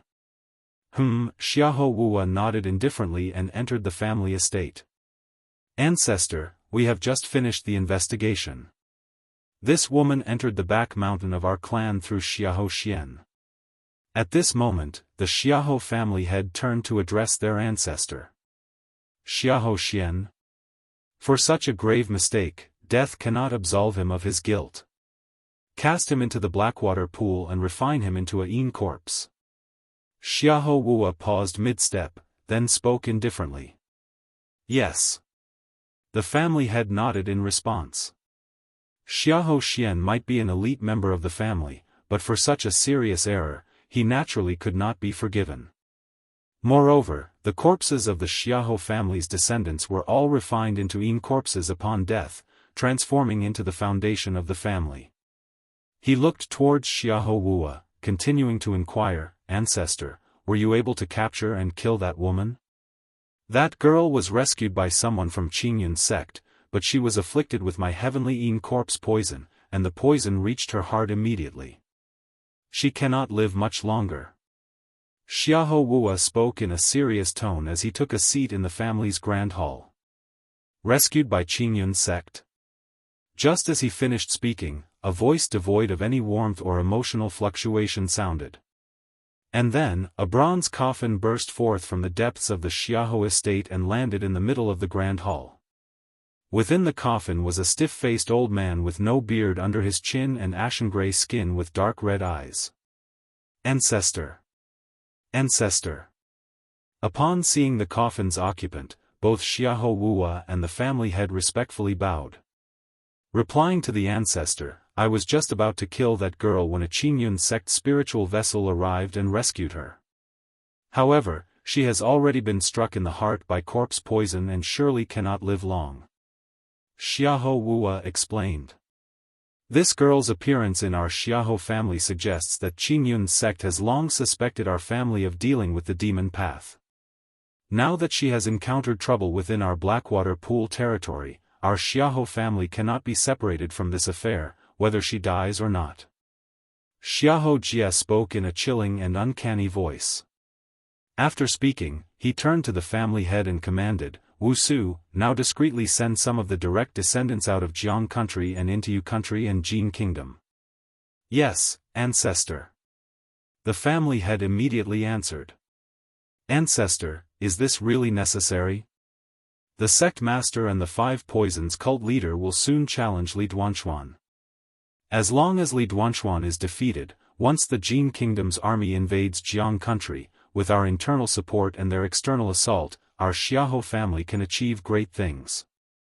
At that time, the sect master might even bestow the subsequent cultivation techniques and the method to create elixirs, helping you advance even further, ancestor." Xiahou Wuwa spoke up. "The subsequent cultivation techniques, another step further."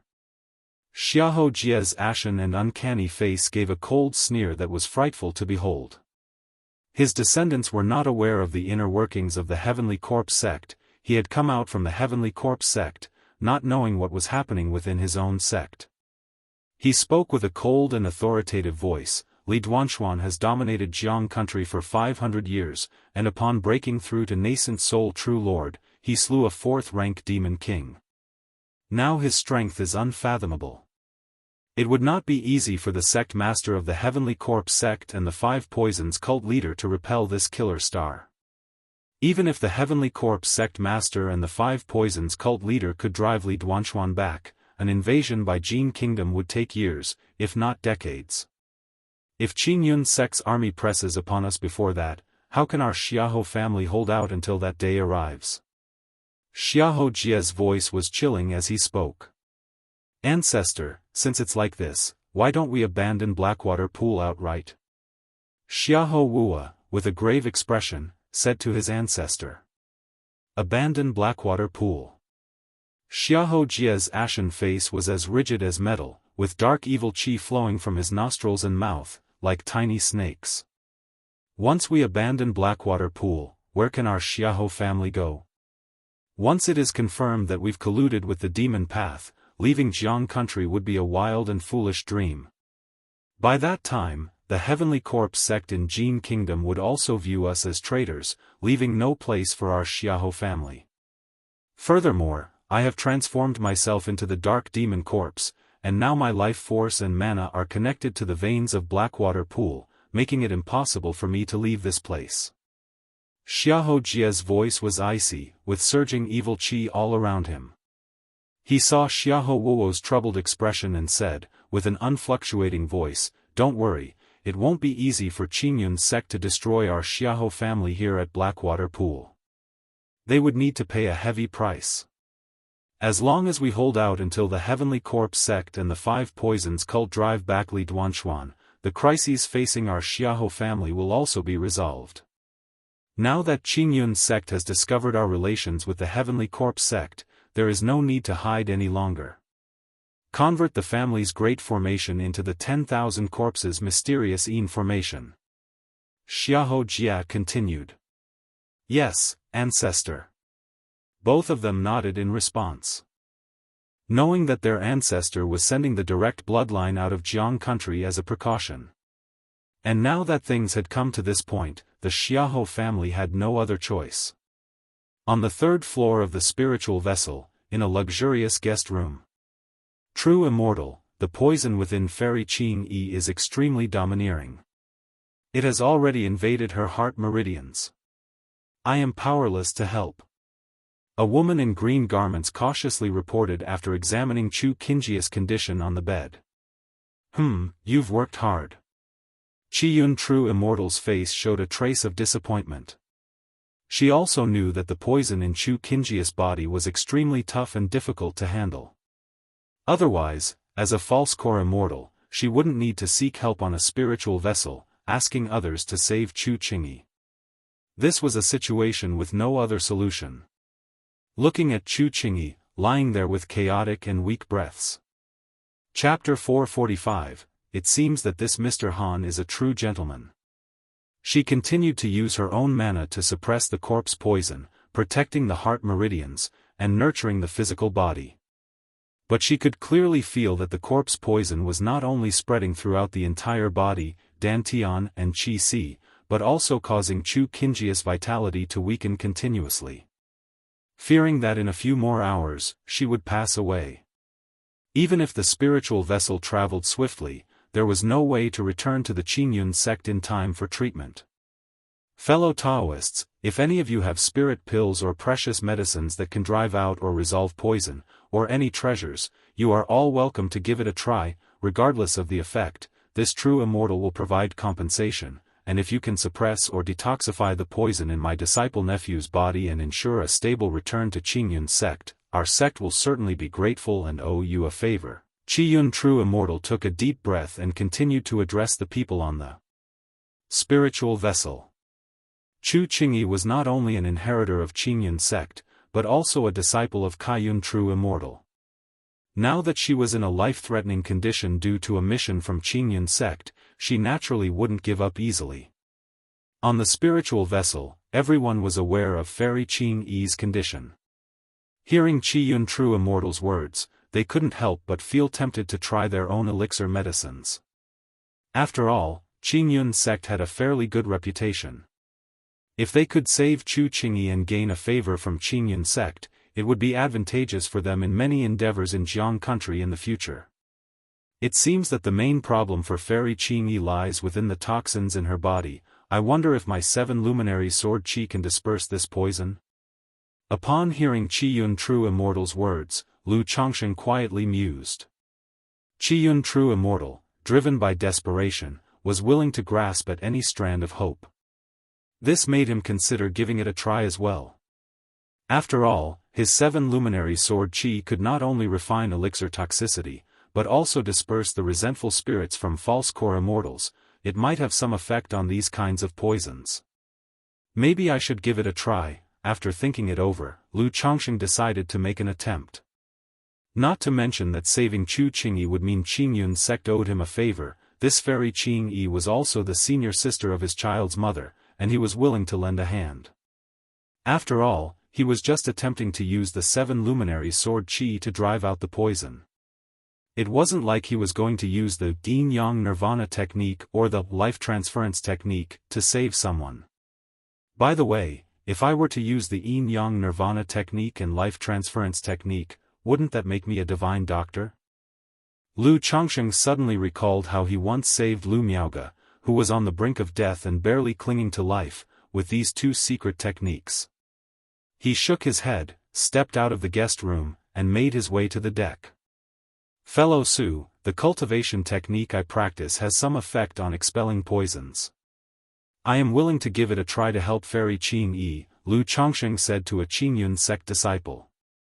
Good, fellow Han, please come with me. This Qingyun sect disciple immediately invited Lu Chongsheng to the 3rd floor. Then he went to a door and knocked. Enter, came an aged voice from inside. Elder, this is Han Li. He claims the cultivation technique he practices has some effect on driving out poison. The Qingyun sect disciple spoke up. I am Han Li, and I have the honor of meeting Qiyun True Immortal. Lu Chongsheng greeted Qiyun True Immortal with a cupped fist salute. Since that is the case, I shall trouble you, young friend Han. Qiyun True Immortal glanced at Lu Chongsheng and nodded slightly. Although she didn't believe that Lu Chongsheng could resolve Chu Qingjia's situation, she was still willing to try anything in a desperate situation. Yes, I will do my utmost, Lu Chongsheng nodded, approached the bed, and looked at Chu Qingyi. Fairy Qingyi's wounds had already been treated at this point, but her beautiful countenance and fair skin showed a grayish-green hue, indicating that toxins had spread through her body, causing her to be weak and frail. True Immortal, I need physical contact to use my cultivation technique on Fairy Qingyi to expel the poison. Lu Chongsheng prepared to grasp Chu Qingjia's wrist to start trying to use the 7 luminary sword qi to expel the poison, but he considered the rule that men and women should not touch each other casually. Moreover, for cultivators, physical contact allows one to use their divine sense to understand the full condition of the other person's body. Therefore, in the cultivation world, using mana or divine sense to touch someone else's body is considered taboo. It doesn't matter, Qiyun True Immortal said. In a critical situation, she didn't have so many concerns. All right, Lu Changsheng nodded, took hold of Chu Qingjia's wrist, mana surged within him, and 7 luminary sword qi emerged through his body, slowly entering Chu Qingjia's body through the palm of his hand. Such pure and sharp sword qi. Qiyun True Immortal observed the strands of 7 luminary sword qi, and her eyes suddenly saw Lu Changsheng in a new light. SSSSSSS, upon contact with the 7 luminary sword qi, the grayish-green hue on Chu Qingjia's delicate arm started to sizzle like a hot frying pan, and the discoloration receded at a speed visible to the naked eye. Ing. Lying on the bed, Chu Qingjia's forehead beaded with sweat, and she made a soft moan. Excellent, excellent, excellent. Watching this scene, Qiyun True Immortal immediately showed an expression of joy on her face. Her own false core mana could only suppress the corpse poison in Chu Qingjia's body and slowly expel it. But now, Lu Changsheng's sword qi was able to quickly disperse the poison, which was astonishing. Is it really effective? Lu Changsheng observed this scene and raised an eyebrow. He had only hoped to try it out, but he hadn't expected the poison to be so easily dealt with, which increased his confidence in the effectiveness of the 7 luminary sword qi. However, this was just the beginning. He could clearly sense that the entire body of Chu Qingyi was permeated with corpse poison. The most critical was that the poison had entered her heart meridians and dantian. These areas were extremely delicate. If he were to use the 7 luminary sword qi to drive out the poison, it could be quite tricky, and any carelessness could injure Chu Qingyi. Chapter 446, It seems that this Mr. Han is a true gentleman. True Immortal Qiyun, although my mana can disperse the corpse poison, once the poison has entered the heart meridians and dantian, if I continue to expel the poison, I fear it might easily harm Fairy Qingyi's heart meridians and dantian. After almost completely dispersing the poison in her forearm, Lu Changsheng wiped the sweat from his forehead and said, I can protect her heart meridians. Just go ahead and drive out the poison. Upon hearing this, True Immortal Qiyun immediately responded. Although she could not expel the poison, she could temporarily suppress it and protect the vital signs of Chu Qingyi. Yes. Lu Changsheng nodded at her words. He then prepared to raise his hand to Chu Qingjia's chest to expel the poison there. But the next moment, his hand froze, and he looked towards True Immortal Qiyun. It's all right. A healer has the heart of a parent. Han, my friend, you go ahead and expel the poison without worry. True Immortal Qiyun, understanding the implication, said solemnly. Yes. Only then did Lu Changsheng place his hand on her chest and continue to expel the poison with the 7 luminary sword qi. Even though he was separated by her dress, Lu Changsheng could feel the woman's skin was soft and delicate like condensed milk, with a faint fragrance lingering. Yet he, a man who had been through hundreds of battles, read through 1,000 scrolls. Although Fairy Qingyi was captivating, she was not enough to stir any wild thoughts in him. Not bad, it seems this Han is indeed a gentleman. True Immortal Qiyun watched Lu Changsheng seriously expelling poison from Chu Qingyi, nodding slightly to herself in admiration. She knew well the charm her niece possessed. Within the Qingyun sect, there were countless disciples who adored her and longed for her affection. Yet this Han, facing Chu Qingyi in such intimate healing, did not show the slightest bit of lewd expression. SSSSSSS, threads of the 7 luminary sword qi penetrated through Lu Changsheng's palm, entering the area around Chu Qingjia's heart meridians, dispersing the corpse poison. But this poison differed from the earlier one. Like a vile disease clung to the bone, spreading throughout the meridians, corroding them. Even the 7 luminaries' sword qi found it difficult to erase easily. Phew! After a while, Lu Changsheng withdrew his hand, exhaling deeply. With the profound origin bead, the consumption of his mana was naturally not that great. But as a false core immortal was present, he also did not want to show too much of his power, easily driving out the corpse poison. True immortal, my mana is also unable to completely eradicate this corpse poison. I can only remove the surface poison, Lu Chongsheng said to true immortal Qiyun. He was not lying. This corpse poison most likely entered the body through several wounds, congregating here like a disease clung to the bone, and then spreading and proliferating, making it troublesome. Even he could not solve it in just a moment or two. It's already enough that you could do this. Thank you for your efforts, my friend Han. I have an elixir medicine here you can take to recover your mana. True immortal Qiyun nodded, offering an elixir with a gentle tone. She did not need to completely eliminate the corpse poison. As long as Chu Qinjia's life force remained and she lived to return to the Qingyun sect, that would suffice. Within the Qingyun sect were third-rank healers, pharmacists, and spirit pills, naturally confident in reviving Chu Qingyi. Thank you, true immortal. Lu Chongsheng nodded, recognizing the elixir medicine as a second-tier top-level energy-restoring elixir. He immediately consumed it and quickly began to recover his mana. After sitting in meditation for half an hour, he continued to expel poison from Chu Qingyi. Woof! At this time, Chu Qingyi moaned on the bed, her pale and weak face blushed slightly as a mouthful of black blood spewed out. Am I still alive? Chu Qinjia's long, dense eyelashes trembled lightly, and she slowly opened her beautiful eyes. She felt that after falling unconscious, she had plunged into an endless abyss of darkness. During that time, she could feel waves of force trying to pull her out of the abyss.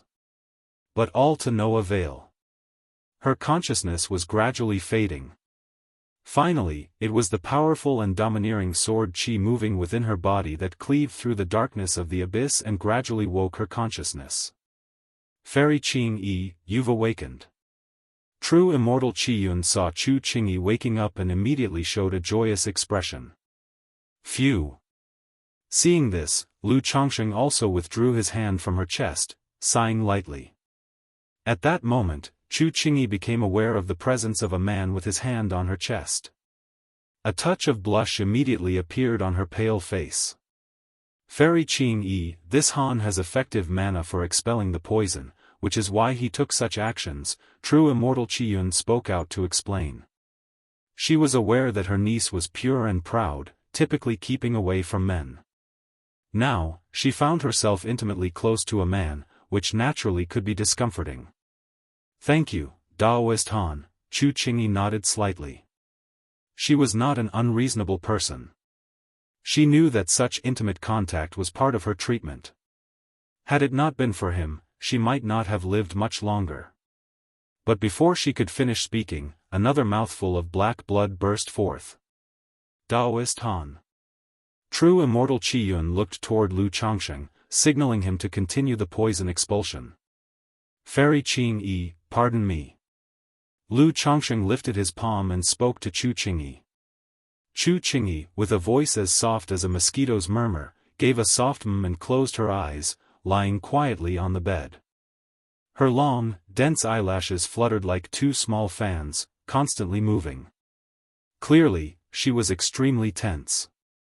The next moment, she distinctly felt a warm hand land on her chest, causing her whole body to tense, her hands clenched into fists. Her feet arched tightly inside her white jade boots, and all 10 delicate toes were bunched together. Then, silken strands of sharp and domineering sword qi entered her body, dispersing the corpse poison around her heart meridians. Chapter 447, Seated Dao Debate, Supreme Sect Decree, Annihilate the Xiahou clan. _1 Chu Qinjia's figure was exquisite, lying flat on the bed. Her pale face flushed slightly, her slender body tensed up, her narrow phoenix eyes tightly closed. Her thick, long eyelashes and tightly pursed lips trembled lightly and incessantly. She had been in a coma before, unconscious. She hadn't felt anything when Lu Chongsheng expelled the poison from her using the 7 luminary sword qi. But now that she has woken up, she was fully conscious. She could clearly feel a warm, large hand pressing against her chest, making her feel awkward and quite uncomfortable. But at the same time, the domineering sword chi that slowly poured into her body from this palm brought her an indescribable comfort. It was as if she was in the icy snow, with a gentle warm breeze brushing against her. She felt as though she was bathing in the warm sun. As the sword chi traveled through her body, dispelling the elixir toxicity, she felt like she was soaking in a hot spring, her whole body warm and cozy, extremely comfortable. Even her mana was being subtly drawn by this sword chi. What is happening? Chu Qingjia's phoenix eyes remained tightly shut, unsure of what was going on. The other's sword chi, why did it have such a strange attraction towards her? Is it because of the sword? Chu Qingyi murmured to herself. Since she could remember, she had been with the Qingyun sect, adopted by Yun Wanshang. She had always been a loner, not talkative, and uninterested in most things. However, one day after seeing Yun Wanshang's sword, she became curious, feeling an inexplicable closeness. Yun Wanshang told her she had a sword heart. After cultivating, she became a sword cultivator. Indeed, it turned out she was exceptionally gifted in the sword Dao. With sword heart clarity, her heart devoted to the sword. She not only mastered one of Qingyun sect's cornerstone cultivation techniques, the Qingyun sword technique, but also soared ahead of others on the path of the sword. At this moment, she faintly sensed that this inexplicable attraction was coming from the sword chi of the man in front of her. This sword chi, just like when she had seen her master Yun Wanshang's sword, had a strange allure to her, making her feel a kinship. It made her want to discuss and exchange views on the sword Dao with him. Phew! At that moment, Lu Chongsheng felt that he had almost finished expelling the poison from Chu Qingjia's heart veins and retracted his hand from her soft and smooth chest, exhaling a long breath. The moment his hand left, Chu Qingyi, who was quietly experiencing the mysteries of the sword chi, couldn't help but let out a soft moan. Her soft and weak body, after having most of the poison expelled, felt a wave of soreness and swelling. Her tensed feet within her jade boots slowly relaxed, and her cool voice carried a hint of coquettish charm. This moan immediately made Chu Qingjia's pale cheeks blush, her beautiful eyes cast down, somewhat embarrassed to look at Lu Chongsheng. Lu Chongsheng seemed not to notice her enticing moan. He said to Qiyun True Immortal with a serious face, "True Immortal, I have done my best to remove the poison from Fairy Qingjia's heart veins. As for the remaining poison, I lack the capability to completely eradicate it." He was telling the truth.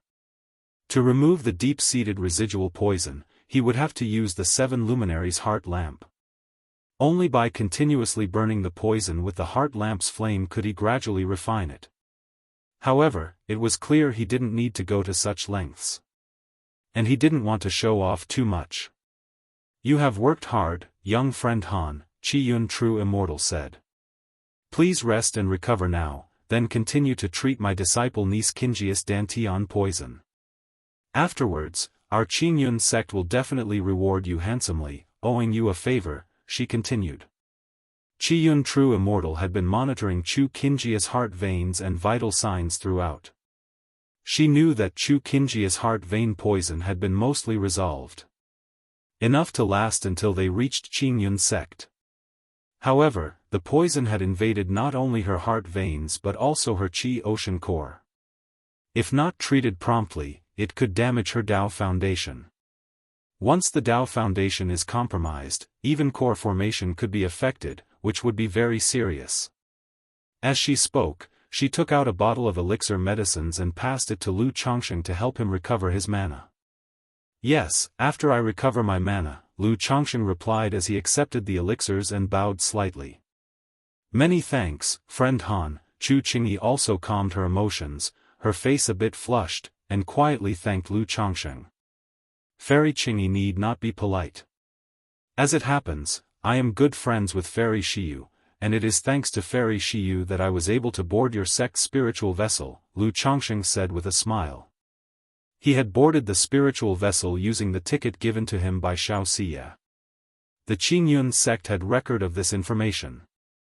If the Qingyun sect were to investigate his information, they would find out that he was acquainted with Xianxia.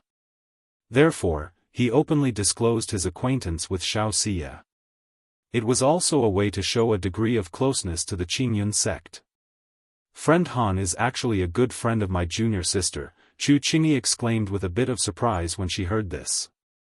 Although she was often on missions away from the sect and didn't spend much time with her junior sister Xianxia, she knew that her junior sister, due to cultivating the supreme forgetful love technique, was like the nine heavens bright moon, undisturbed by emotions and external distractions.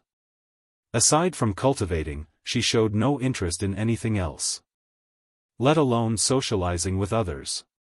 Unexpectedly, this friend Han before her had become good friends with her own junior sister.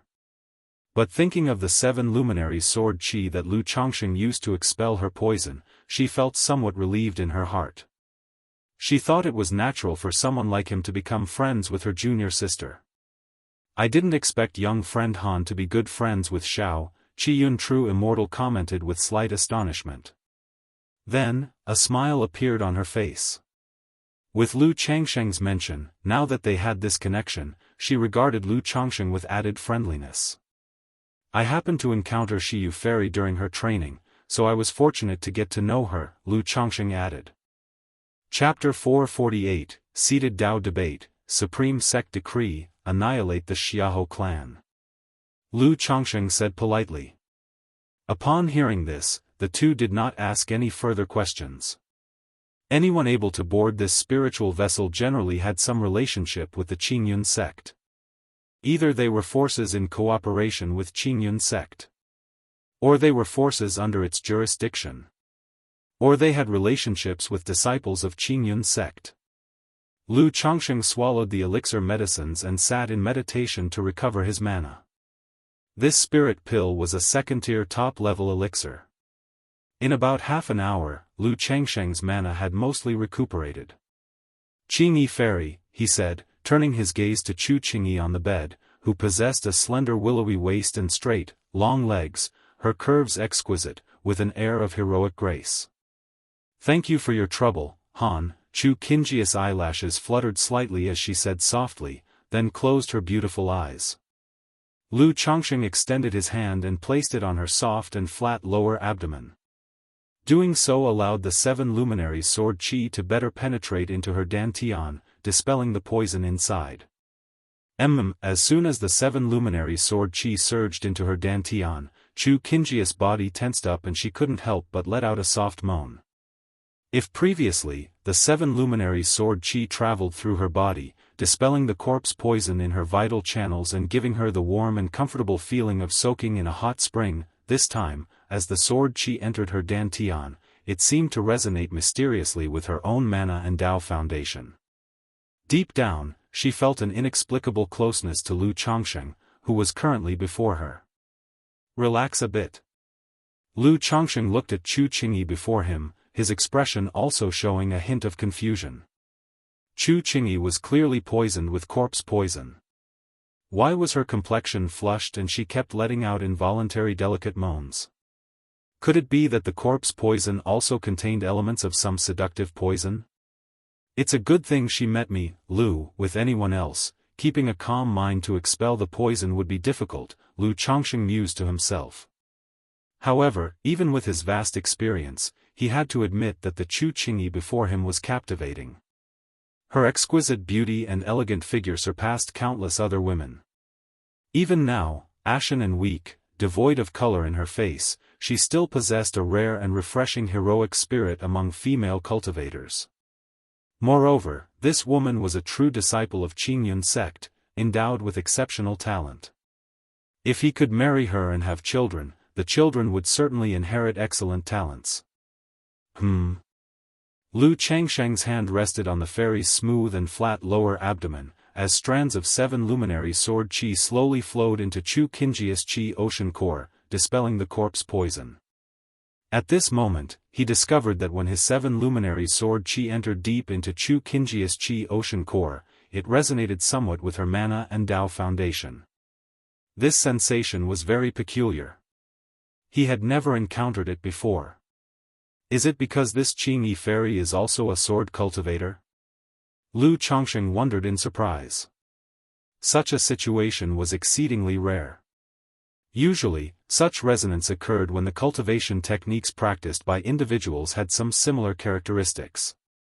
However, this resonance merely allowed his 7 luminaries' sword qi to expel toxins from Chu Qingji's dantian more smoothly, like a fish taking to water. It had no other effects. If anything, the two could perhaps sit down, discuss sword techniques, and exchange their cultivation experiences and insights, which might lead to some inspiration and assistance. But Lu Changsheng's 7 luminaries' great freedom sword scripture, inherited through the system, was already very familiar to him, naturally leaving nothing to discuss. It seems young friend Han's cultivation technique is no ordinary technique, to be able to resonate with our Qingyun sect's Qingyun sword technique, showing a degree of commonality. Qiyun True Immortal, who had been using mana to maintain Chu Qingji's vitality, also faintly sensed the unusual resonance and couldn't help being surprised. Their Qingyun sect protecting green sword art was a peripheral sect-level technique. If Lu Changsheng's cultivation technique could resonate with their sword scripture, it indicated his technique was anything but common. At the very least, it was a peripheral sect-level technique. For a loose cultivator to cultivate such a heritage technique suggested he was not simple and had possessed extraordinary fate to obtain such an opportunity and inheritance. Indeed, if he were an ordinary loose cultivator, he wouldn't have been able to associate and become acquainted with a heavenly genius like my junior martial niece Shiyu. Qiyun True Immortal cast a glance at Lu Chongsheng. All right then, after quite some time, having dispelled most of the corpse poison in Chu Qingji's Qi Ocean core, Lu Chongsheng withdrew his hand and said with a cupped fist salute. Thank you, Han. Chu Qingyi forcibly endured the tension in her delicate body, managing not to emit another embarrassing moan. Possibly due to the sustained suppression of her voice, usually clear and cold, now carried a slightly husky and magnetic quality. Fairy Qingyi is too polite, Lu Chongsheng replied with a slight bow, thinking to himself that her attempts to suppress herself revealed a rather charming demeanor. Young friend Han, you've taken a lot of trouble this time. Here is a high-rank second-grade breakthrough elixir, which should be helpful for someone in the Foundation Establishment middle stage aiming for the Foundation Establishment late stage. Please accept it. For this deed, our Qingyun sect also owes you a favor. If there is anything in the future, young friend can carry this token and come to our Qingyun sect. At this moment, Qiyun True Immortal took out a porcelain bottle and a token, speaking forth. On one hand, this was to thank Lu Chongsheng for saving Chu Qingyi. On the other hand, it was also their Qingyun sect's willingness to be acquainted with a talented loose cultivator like Lu Chongsheng. Such a generous gift, I truly feel undeserving. Lu Chongsheng appreciated the elixir, thinking that as expected, a big sect like theirs was very generous. A high-grade first-rank breakthrough elixir for advancing from the energy refinement middle stage to the energy refinement late stage cost 1,200 spirit stones. But a high-rank second-grade breakthrough elixir, valuable for pushing from the Foundation Establishment middle stage to the Foundation Establishment late stage, was worth more than 10 times as much. Valued at over 20,000 spirit stones, and moreover, such elixir medicines were extremely scarce. Classified as priceless commodities, often there was no way to acquire them, even with money and without the right channels. Presumably, Qiyun True Immortal noticed that he was at the Foundation Establishment middle stage, which is why she offered such a valuable elixir as compensation. Chapter 449, Seated Dao Debate, Supreme Sect Decree, Annihilate the Xiahou clan. As long as Han is not displeased, Qiyun True Immortal said with a smile. Under the circumstances of owing a favor to someone in the Qingyun sect, a generous gift in return is actually quite meaningful. But Lu Chongsheng and Xiao Xie are good friends, and considering the recent poison removal process, her impression of Lu Chongsheng was quite favorable, and she felt a degree of fondness towards him. Therefore, she was also willing to be more generous and reciprocate the good deed.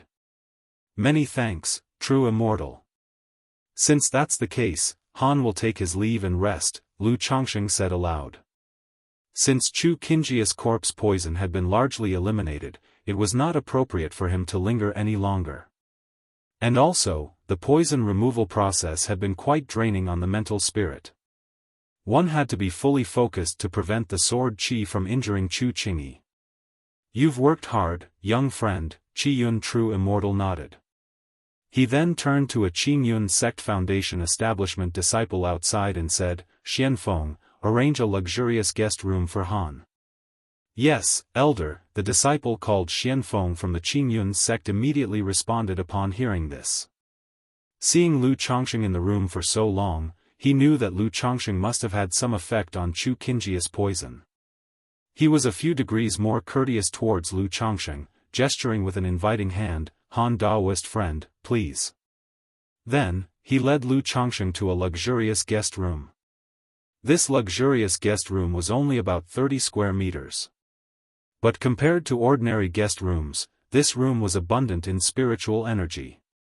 It seemed that the spiritual energy that maintained the operation of the spiritual vessel was also channeled into this room on the 3rd floor, allowing one to meditate and cultivate. Unlike in ordinary guest rooms, where the spiritual energy was sparse. If you wanted to meditate and cultivate, to recover mana, you could only rely on elixir medicines, spirit stones, spiritual wine, spiritual tea, and other means.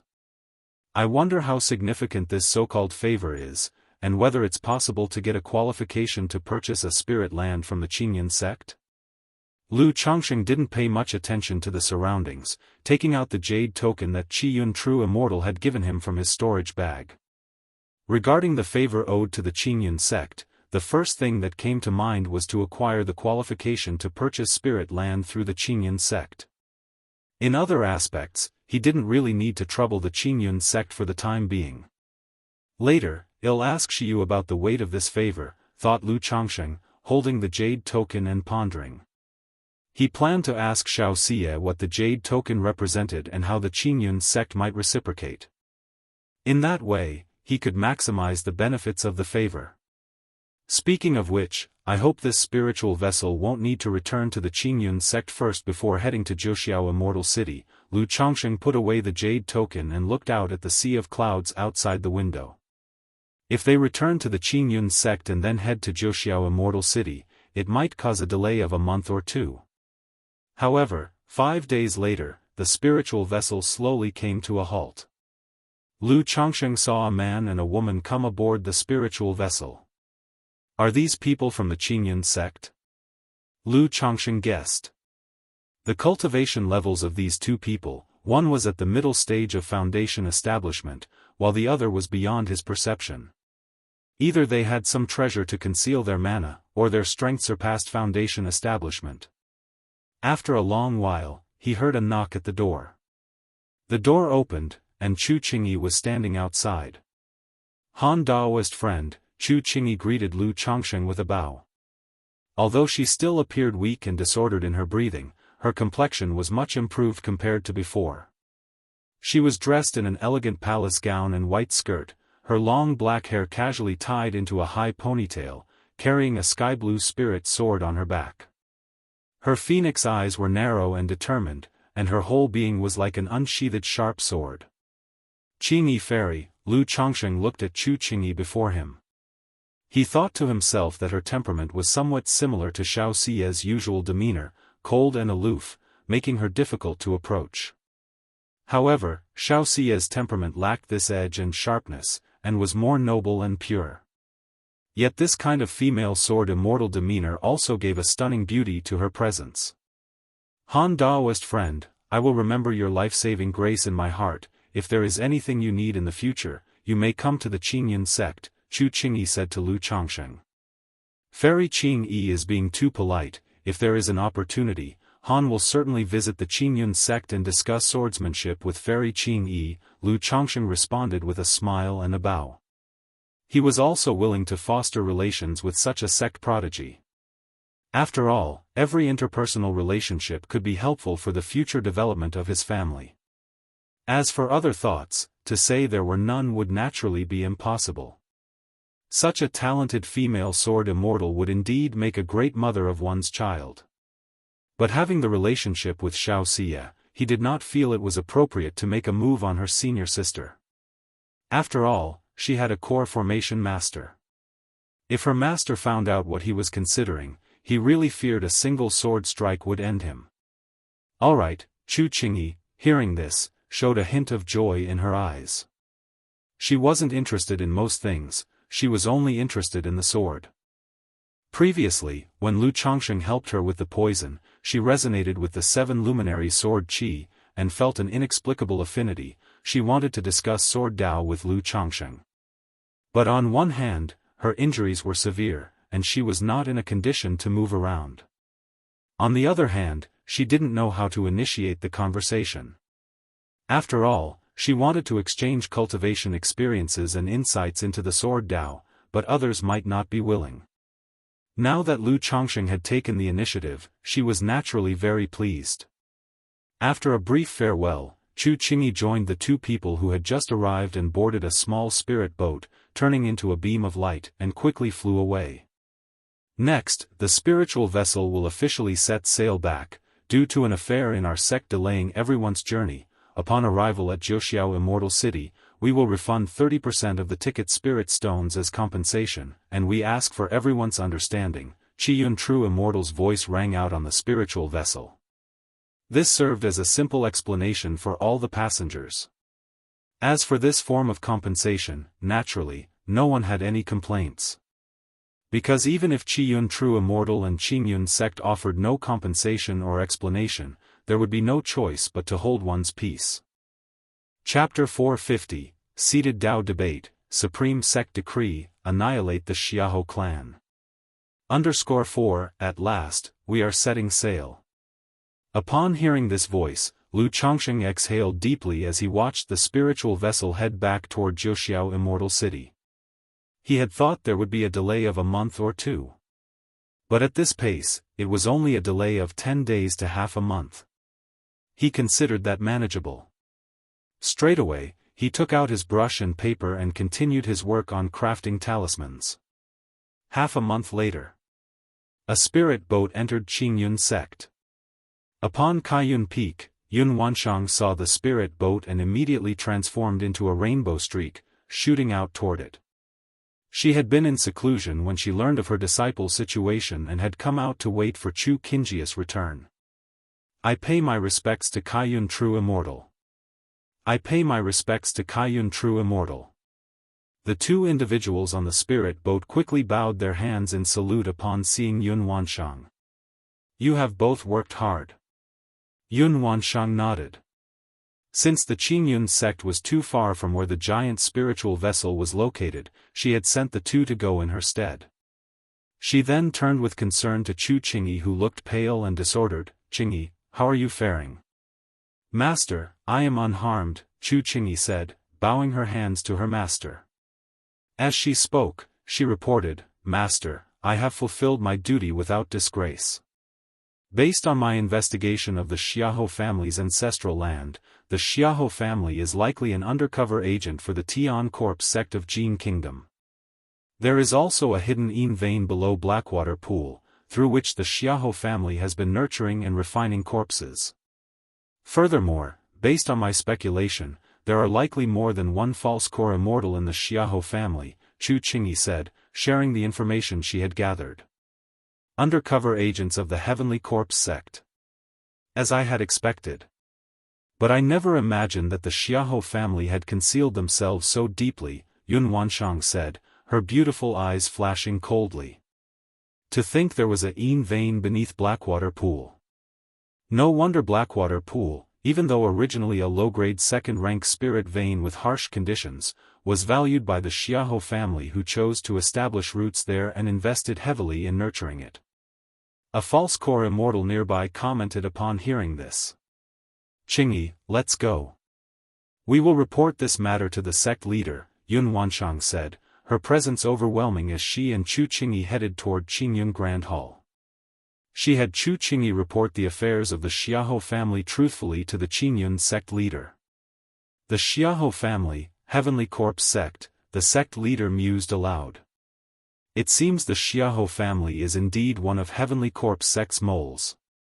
With the sect hierarch of the Heavenly Corpse sect and the Five Poisons cult leader challenging Xianjian True Monarch, seeking to invade our Jiang country, various moles from the Heavenly Corpse sect, Five Poisons cult, and Yiming Ghost sect have begun to make their moves, surfacing from the shadows, said the Qingyun sect leader with an authoritative voice and calm dignity. Since the Xiahou family is within our Qingyun sect's territory and has now been exposed, it must be dealt with promptly. Kaiyun's sister, why don't you lead the team to handle this matter, the Qingyun sect leader suggested, looking at Yun Wanshang. It is possible, Yun Wanshang nodded and replied. She then added, however, Qingyi has made great contributions in investigating the Xiahou family this time. After this battle, it should be certain that she will receive her coagulation crystal elixir. Agreed, the sect leader murmured thoughtfully, nodding in agreement. Outside Qingzhou Mountain. On that day, a Qingyun sect disciple descended on a spirit boat. I pay my respects to my senior. The Lu family guards immediately replied with a respectful greeting upon seeing the Qingyun sect disciple. Summon the one in charge of Lu family of Qingzhou Mountain. The Qingyun sect disciple commanded, his voice authoritative. Please wait a moment, senior, said the Lu family guard without delay. He promptly sent a message, notifying the family head Lu Miaochang and the old ancestor Lu Yuanzhong. Soon, Lu Miaochang and Lu Yuanzhong rushed over in haste. The Supreme Sect has a decree, the Xiahou family of Blackwater Pool has colluded with the Demon Path and injured our Qingyun disciples, and now we call upon all families to join in the attack, the Qingyun sect disciple declared, presenting a token and speaking loudly as soon as he saw Lu Yuanzhong. The Xiahou family of Blackwater Pool has colluded with the Demon Path? Lu Yuanzhong and Lu Miaochang were utterly shocked upon hearing this news. After all, the Xiahou family was a prominent cultivation clan. A family overseen by false core immortals. An entity that they, the Lu family, usually looked up to. But now, with Qingyun sect declaring that the Xiahou family had colluded with the Demon Path and summoning all families to attack, it became clear they intended to eradicate the Xiahou family entirely. Lu family of Qingzhou Mountain obeys the command. Lu Yuanzhong responded without hesitation, with respect in his voice. These families under the jurisdiction of Qingyun sect typically only had to provide tributes on schedule, and Qingyun sect would not interfere with their affairs. But once there was a command from Qingyun sect, they had to comply unconditionally, without opposition. Not just Qingzhou Mountain. The Yu family of Bai Lake Mountain, the Wugong Ridge Zheng family, the 100 Birds Lake Bai family, the Ning family of the Stream Mountain, the Zhao family of White Tiger Mountain, and other family powers under Qingyun sect's jurisdiction, all received the order. After all, to destroy the Xiahou family was not a matter of sending a single nascent soul immortal to deal with it and annihilate the entire Xiahou clan. Even a nascent soul immortal could leave something unchecked. Furthermore, to eradicate the Xiahou clan included also dealing with subordinate families, markets under their control, and external disciples, among other things. If all these tasks were to be handled by Qingyun sect alone, it would require a significant temporary reshuffling of forces and disciples which might lead to losses. That's why these family powers within the region had their uses at such times. Chapter 451, Arriving at Jiuxiao Immortal City, meeting Meng Xiaochan again _1 The Qingzhou Grand Hall. The War Council Chamber. Lu Yuanzhong, the Lu family ancestor, was discussing with all the Lu family senior members and elders about the Qingyun sect's campaign against the Xiahou clan. Now that the Supreme Sect had issued an order, their Qingzhou's Lu family must send people to obey the summons and participate in this war. For these family powers, the war, though dangerous, was also an opportunity. As long as they made military contributions, the Qingyun sect would also reward them according to their achievements afterward. Spirit stones, magic artifacts, elixir medicines, secret cultivation techniques and other rare resources that usually couldn't be purchased could all be obtained in exchange for military contributions. Since that is the case, let's settle on this. In 3 days, Uncle Yunhan, Uncle Yunfei. Yuan Shan, Yuan Hua, Yuan Ling, Miaofeng, will accompany me to participate in this battle. Lu Yuanzhong announced decisively. Then, turning to Lu Yuanding and Lu Miaochang, he said, Yuanding, Miaochang, you both take care of the family. Although it is said that during the war, all family powers must not engage in conflicts, there's no guarantee that robber cultivators won't take the opportunity to cause trouble. So, during this time, you must all be on alert, increase the patrol frequency of the family, and if necessary, use thunderous methods to suppress any disturbances. Lu Yuanzhong commanded in a deep voice. Yes. As you command. Please rest assured, Ancestor. In the hall, numerous figures rose to their feet and respectfully responded to Lu Yuanzhong. Miaoge, do you know where Changsheng has gone, and if he can return to oversee the family? After the discussion had ended, Lu Yuanzhong looked towards Lu Miaoge and sent a telepathic inquiry. As the family ancestor, he now had to lead a part of the elders, senior members, and elite forces away from home. This would surely lead to a considerable weakening of the Lu family's internal strength. If Lu Changsheng, the second-grade talisman master, were there to oversee things, it would add an extra layer of security. Moreover, having achieved the foundation establishment and being an ancestor, he was naturally not foolish. Through Lu Changsheng's various actions, his children, and his spiritual pets, he had long since realized that Lu Changsheng was not as simple as he appeared on the surface. He hid many secrets, and it was very possible that his cultivation level was much higher than just the 7th level of energy refinement. Thus, having Lu Changsheng in Jianghu Mountain to oversee things would make the family much more secure. Ancestor, Changsheng has gone out on a matter with a friend and estimates that it will take at least a year before he can return, Lu Miao replied, pursing her lips lightly. She had not expected that just 3 months after Lu Changsheng had left, such a situation would arise. However, Lu Changsheng had not told her where he was going on this trip. All right. Lu Yuanzhong sighed slightly upon hearing this. He knew that Lu Changsheng wouldn't be able to come back soon to oversee the family. He then said to Lu Miaoge, Miaoge, for the time being, the affairs of the Red Leaf Valley Market will be your responsibility. Yes, Ancestor. Lu Miaoge nodded earnestly.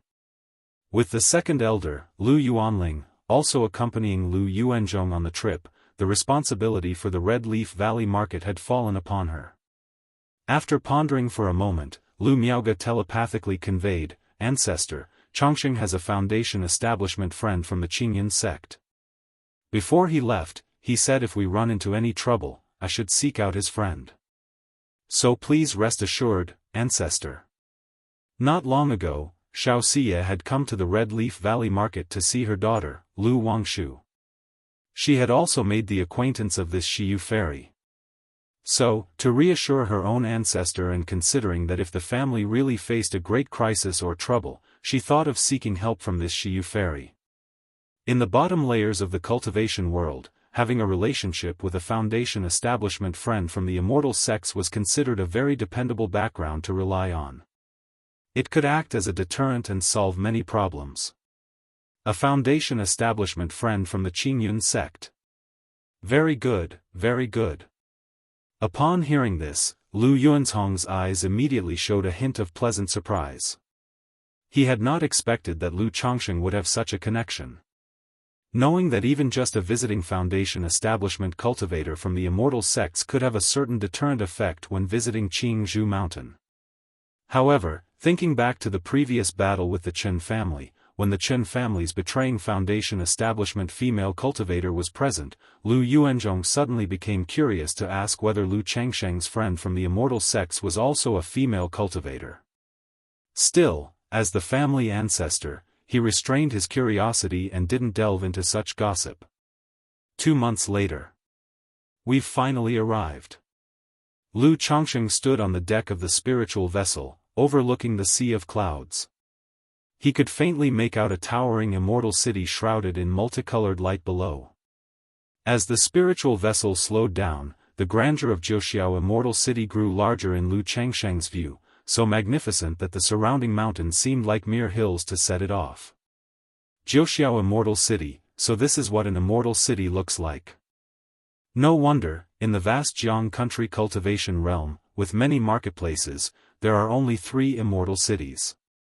Lu Chongsheng marveled inwardly at the ever-clearer and extremely majestic Jianghu Immortal City. This immortal city occupied hundreds of miles, several times larger than the Qingyun market. The surrounding towering mountains seemed to be cleaved by a sword to create spacious and flat roads. On the roads, one could see many beasts of burden and cultivators coming and going as if they were merchant convoys from the secular world. But in the skies above, many cultivators were constantly moving about. Magic artifacts, flying boats, spiritual artifacts, escape lights, all dazzling, indicating that this was not any secular world, but a world of immortals. Foundation establishment great cultivators, rarely seen on a daily basis, were quite common here. From time to time, escape lights from Foundation establishment cultivators could be seen. Half an hour later, the massive spiritual vessel slowly hovered in front of the gate of Jianghu Immortal City. "Fellow Daoists, we have arrived at Jianghu Immortal City," said Qiyun True Immortal as his voice echoed on the spiritual vessel. All the passengers came to the deck, ready to disembark from the spiritual vessel. "Han Daoist friend, this is the 30% refund of the boat ticket due to the travel delay."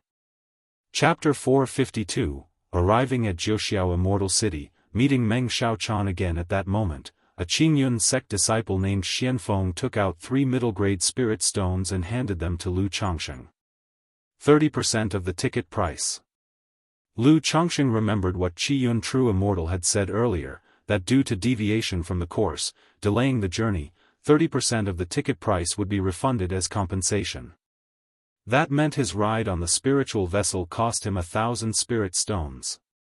However, when Xiaoxia had given him the ticket earlier, she did not mention anything about spirit stones. This indicated that Xiaoxia had paid for the spirit stones herself. It made sense too. Even though Xiaoxia was a core disciple of the Qingyun sect, it wasn't possible to ride the spiritual vessel without paying. "Thank you, Daoist Xianfeng." Lu Chongsheng accepted the spirit stones. He couldn't help thinking to himself how expensive the ticket actually was. Even a regular cabin ticket cost 1,000 spirit stones. Not to mention a luxury cabin ticket, which must be 3,000 to 4,000 spirit stones. But he also understood that this price was probably just to cover the travel expenses. A vessel like this, traveling from Qingyun Market to Jianghu Immortal City, consumed a significant amount of spirit stones. Moreover, through conversations over these days, Lu Chongsheng also learned that this spiritual vessel mainly ferried between the Jianghu Immortal City for Qingyun sect and Heavenly Sword sect's business or strategic exchanges. Carrying other passengers was just incidental. Daoist Han is too polite. Due to the matter with Chu Qingyi, Xianfeng was very courteous to Lu Chongsheng. After giving a polite bow, he went to return the spirit stones to the other passengers. "Daoist Han, if in the future you wish to return to Qingyun Market, you are welcome to board the spiritual vessel again." At this time, Qiyun True Immortal also came up on deck and, looking towards Lu Chongsheng with a smile, said, "Thank you, True Immortal." Lu Chongsheng returned the greeting with a bow. Afterward, he flew down from the spiritual vessel and arrived at the entrance of Jianghu Immortal City. As soon as he descended, without the formation's spiritual light from the vessel enveloping him, he felt an intense oppressive force in the air. It was the 3rd-rank Great Formation of Jianghu Immortal City. The rumors say that a 3rd-rank formation, having fully connected with the spirit veins and becoming one with them, possesses the capability to create its own domain. Attempting to disturb such a great formation with a single attack or using talismans for breaking prohibitions is hardly effective. Lu Chongsheng looked at the city walls covered in various rune imprints and glowing with formation light, contemplating inwardly. Because of his family's formation, he had spent a considerable amount of time learning about formations. He knew that once a formation reached the 3rd rank, it underwent a qualitative transformation. It could fully connect with the spirit veins and create its own domain. This not only allowed the locking of spirit veins easily but also the distribution of spiritual energy concentration among different areas. It also meant that the Great Formation had no weak points. Any assault or prohibition-breaking measures would have their power drastically reduced. All attacks would be distributed through this domain by the Great Formation. To such a domain, even the attacks of nascent soul immortals were limited. If a third-rank formation master presided over the Great Formation, maximizing its might, the power would be truly astonishing. Lu Chongsheng did not linger. Following the crowd, he entered a side hall at the city gate, registered his information, paid spirit stones, and got his identity token. This immortal city charges only 10 spirit stones annually, which isn't expensive at all. After handling his identity token, Lu Chongsheng took the token and entered the immortal city. As soon as he entered the city, he felt a sudden weight on him, a mysterious pressure descending upon him. Is this a flying prohibition? Lu Chongsheng's eyebrows knitted slightly. He immediately knew it was the effect of the celestial city formation, preventing Foundation establishment cultivators from flying within the city. In places like Red Leaf Valley Market or Nine Dragons Market, although using artifacts to fly and riding spiritual beasts were prohibited, once one became a Foundation establishment cultivator, they could fly within the marketplace. But Jiuxiao Immortal City's Great Formation directly imposed a flying prohibition, preventing even Foundation establishment cultivators from easily flying within the city. It makes sense, for a city like this with numerous Foundation establishment cultivators, allowing unrestrained flying would greatly affect the order. And with the flying prohibition, if someone caused trouble in the city, facing the enforcement team, escaping would be difficult. Lu Chongsheng murmured to himself, growing even more appreciative of the might of the third-rank Great Formation. Without delay, he began to stroll through Jiuxiao Immortal City. Jiuxiao Immortal City was divided into 3 major areas: the Outer City District, Inner City District, and Jiuxia Mountain. True large shops and businesses were all located in the Inner City District. However, the city's outer district was far more bustling than many marketplaces. Here, Lu Chongsheng also spotted several familiar signs. It seemed that these family powers had extended their shops and businesses into Jiuxiao Immortal City. After a brief look around, he headed towards the Inner City District. To make purchases, one must go to the Inner City District. Meanwhile, at the same time, just as Lu Chongsheng arrived in Jiuxiao Immortal City, at the base of Jiuxia Mountain, within a cave abode, a girl dressed in snow-white robes, with delicate features and an ethereal aura, opened her eyes. What's happening? Why do I feel an inexplicable impulsion, an unaccountable palpitation? The girl frowned her beautiful brows and muttered to herself. When cultivators experience a sudden impulse or palpitation, it often signifies that something is about to happen. Xiao Chan. Just then, a beautiful woman walked into the room. The woman was dressed in a well-tailored, tight-fitting black gauze long dress. The dress hugged her curvaceous and enchanting figure, with her shoulders exposed, smooth and fair. It made men naturally want to embrace her shoulders in their arms. Her slender waist accentuated prominent curves that led to a full and ample bosom. Long, straight, and fair legs peeked out slightly under the hem, standing in a pair of slender, heel-stiletto black shoes with a faintly pink sole. Chapter 453, Arriving at Jiuxiao Immortal City, meeting Meng Xiaochan again, she exuded seduction with every fiber of her being, with every gesture and step. Master. Meng Xiaochan looked at the beautiful woman before her and immediately called out. You little girl, I told you to call me mother now. Nangong Mili looked at the girl before her, her lips curving into a charming smile, and pinched her fair and tender face. As if that wasn't enough, her soft, rosy lips kissed Meng Xiaocan's fair and delicate cheek. Mother. Meng Xiaochan smiled sweetly and called out affectionately. On this trip outside with her master, the two had disguised themselves as mother and daughter. Good girl, come here, open your mouth. Ah, the beautiful woman sat down beside the bed, her ample buttocks pressed into a bountiful pastry. She pinched a red spirit fruit between her fingers and fed it to Meng Xiaochan. With a gentle smile, she radiated an alluring charm, yet amidst this enticing aura, she did not lose her mature and elegant demeanor. Meng Xiaochan couldn't help but sigh to herself, her own master was truly a seductress. The allure was irresistible to both men and women alike, difficult for anyone to withstand. She obediently opened her mouth and ate the red spirit fruit. Seeing her disciple's adorable appearance, Nangong Mili let out a soft, coquettish laugh. She picked up another red spirit fruit and placed it into Meng Xiaocan's mouth. Come on, good girl, have one more. As she spoke, her fair fingers touched the disciple's red lips, and only after the small mouth and teeth bit down on the spirit fruit in her hand and the little tongue rolled it into her mouth did she gently withdraw her moist finger. Mother, did you need me for something? Seeing Nangong Mili holding another spirit fruit, ready to feed her, Meng Xiaochan immediately asked. Can't a mother find her good daughter to chat without reason? The beautiful woman put on a tearful and aggrieved expression, appearing just like a coquettish young girl, pitiful to the point where even steel could turn tender. Master, Meng Xiaochan called out, exasperated. At first, when she met her master, the nascent soul immortal maintained a sense of authority in front of her. But as they spent more time together, she discovered her master's playful and capricious nature, finding amusement in teasing her along the way. Alright, down to business. As the sect hierarch and the Heavenly Corpse sect master's big battle with Li Duanshuan is about to begin, our side should also make some moves. Nangong Mili's gorgeous face showed a dignified expression. Which family are we contacting this time? Meng Xiaochan asked.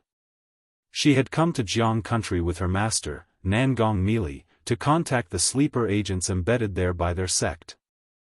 If the Five Poisons cult leader and Heavenly Corpse sect master could repel Jianghu country Cultivation Realms No. 1, Xianjian true monarch Li Duanshuan, then Jin Kingdom would initiate the great battle and invade Jianghu country.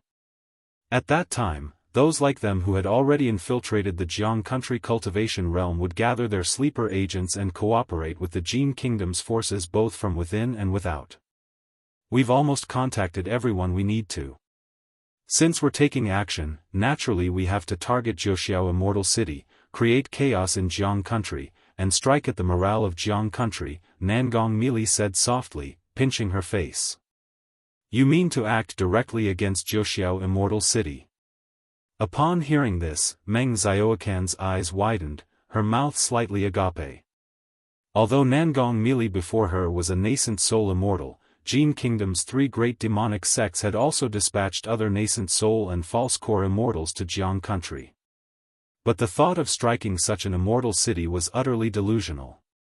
After all, Jiuxiao Immortal City also had nascent soul immortals in residence. Moreover, Jiuxiao Immortal City was protected by a third-rank great formation. If a nascent soul immortal skilled in formation were to command it, within the city they would be unrivaled. Unless a nascent soul true lord descended personally. Of course, it's not what you're thinking.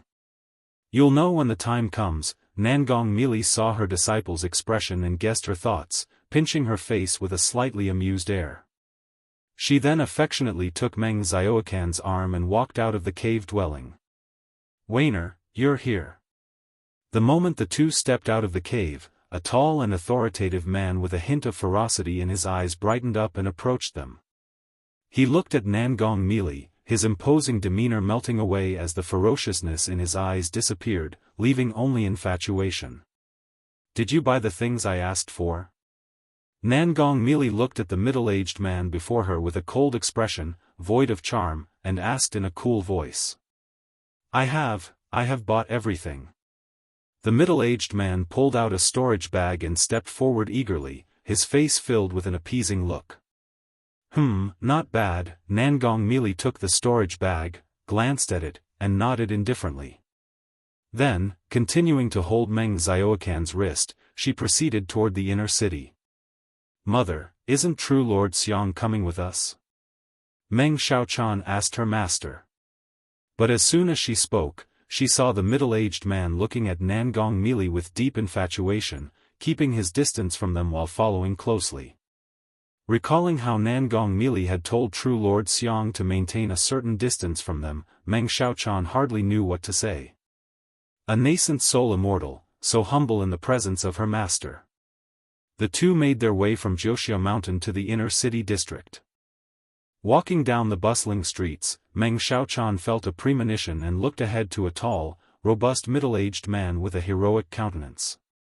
For some reason, upon seeing this middle-aged man, her heart fluttered with an inexplicable familiarity. At this moment, Lu Chongsheng also seemed to sense something. He turned his head to look in the right front direction. He immediately saw a black-clad beauty and a white-dressed girl walking hand in hand. The beauty was stunning, her body sinuous in a black gauzy dress. Indeed, her entire being exuded an irresistible alluring charm. Even Lu Chongsheng, battle-hardened as he was, found the beauty to be exceedingly lovely and enchanting. Chapter 454, Arriving at Jiuxiao Immortal City, meeting Meng Xiaochan again _4 Naturally stunning, a peerless charm. However, his gaze first fell upon the white-dressed girl next to the woman in black. The pure and innocent face of this white-dressed girl, along with her ethereal aura, formed a sharp contrast with the voluptuous woman. Her slightly petite figure was also developing nicely, curvy in all the right places. But walking hand in hand with the woman in black, she seemed somewhat slight, not quite as eye-catching. When Lu Chongsheng looked towards this girl, for some reason, he felt an inexplicable and familiar sense of wonder. "My dear daughter, what's wrong?" Nangong Mili observed Meng Xiaochan suddenly pause in her steps and gaze toward somewhere not too distant, then followed her line of sight with a glance before leaning down slightly and asking softly. "It's nothing." Meng Xiaochan immediately snapped back to reality and shook her head. But in her heart she couldn't help but ponder, who was that person? She had great faith in her own intuition. If she felt familiarity, then she must have met this person before. But no matter how hard she tried, she couldn't remember having met such an individual before. However, Nangong Mili brought her to a courtyard where many were discussing matters, interrupting her train of thought and preventing her from dwelling on it further. Lu Chongsheng watched as the woman in black and the girl in white left and was somewhat puzzled. Because having broken through to the Foundation establishment realm, he shouldn't have inexplicable feelings or whims. Could it be the influence of a peach blossom goo? Lu Chongsheng's brows furrowed slightly as he queried the peach blossom goo. He wanted to know if the strange and familiar feeling had any connection to the peach blossom goo. After all, aside from the bewildering and mysterious influences of a peach blossom goo, he could think of no other reason. Affection, the peach blossom goo conveyed a thought. It informed Lu Chongsheng that this peculiar feeling did not originate from itself, but from another goo. The backlash of the goo in the past. Could it be her? Lu Chongsheng, upon receiving the thoughts from the peach blossom goo between his brows, felt somewhat surprised. He immediately realized that the white-dressed girl was Meng Xiaochan, who had once cast a love goo on him that backfired. Who would have thought that after more than 10 years, I would encounter her here? Lu Chongsheng's brows lifted, and he let out a light chuckle. No wonder he had felt that inexplicable sense of familiarity just now. As for meeting Meng Xiaochan, he wasn't particularly moved. The battle between the Lu family and the Chen family back then happened to owe much to Meng Xiaochan. Moreover, after the event, Meng Xiaochan had given him 2 Foundation Establishment elixirs and 1 Foundation Establishment spirit object, thus, in his mind, any debt of gratitude or grievance with Meng Xiaochan was settled. So he harbored no resentment toward Meng Xiaochan. And he didn't dwell on her too much. At most, he wanted to ask Meng Xiaochan about the effects of the goo that he had seized from her. She seemed to glance this way just now, probably due to the love goo, right?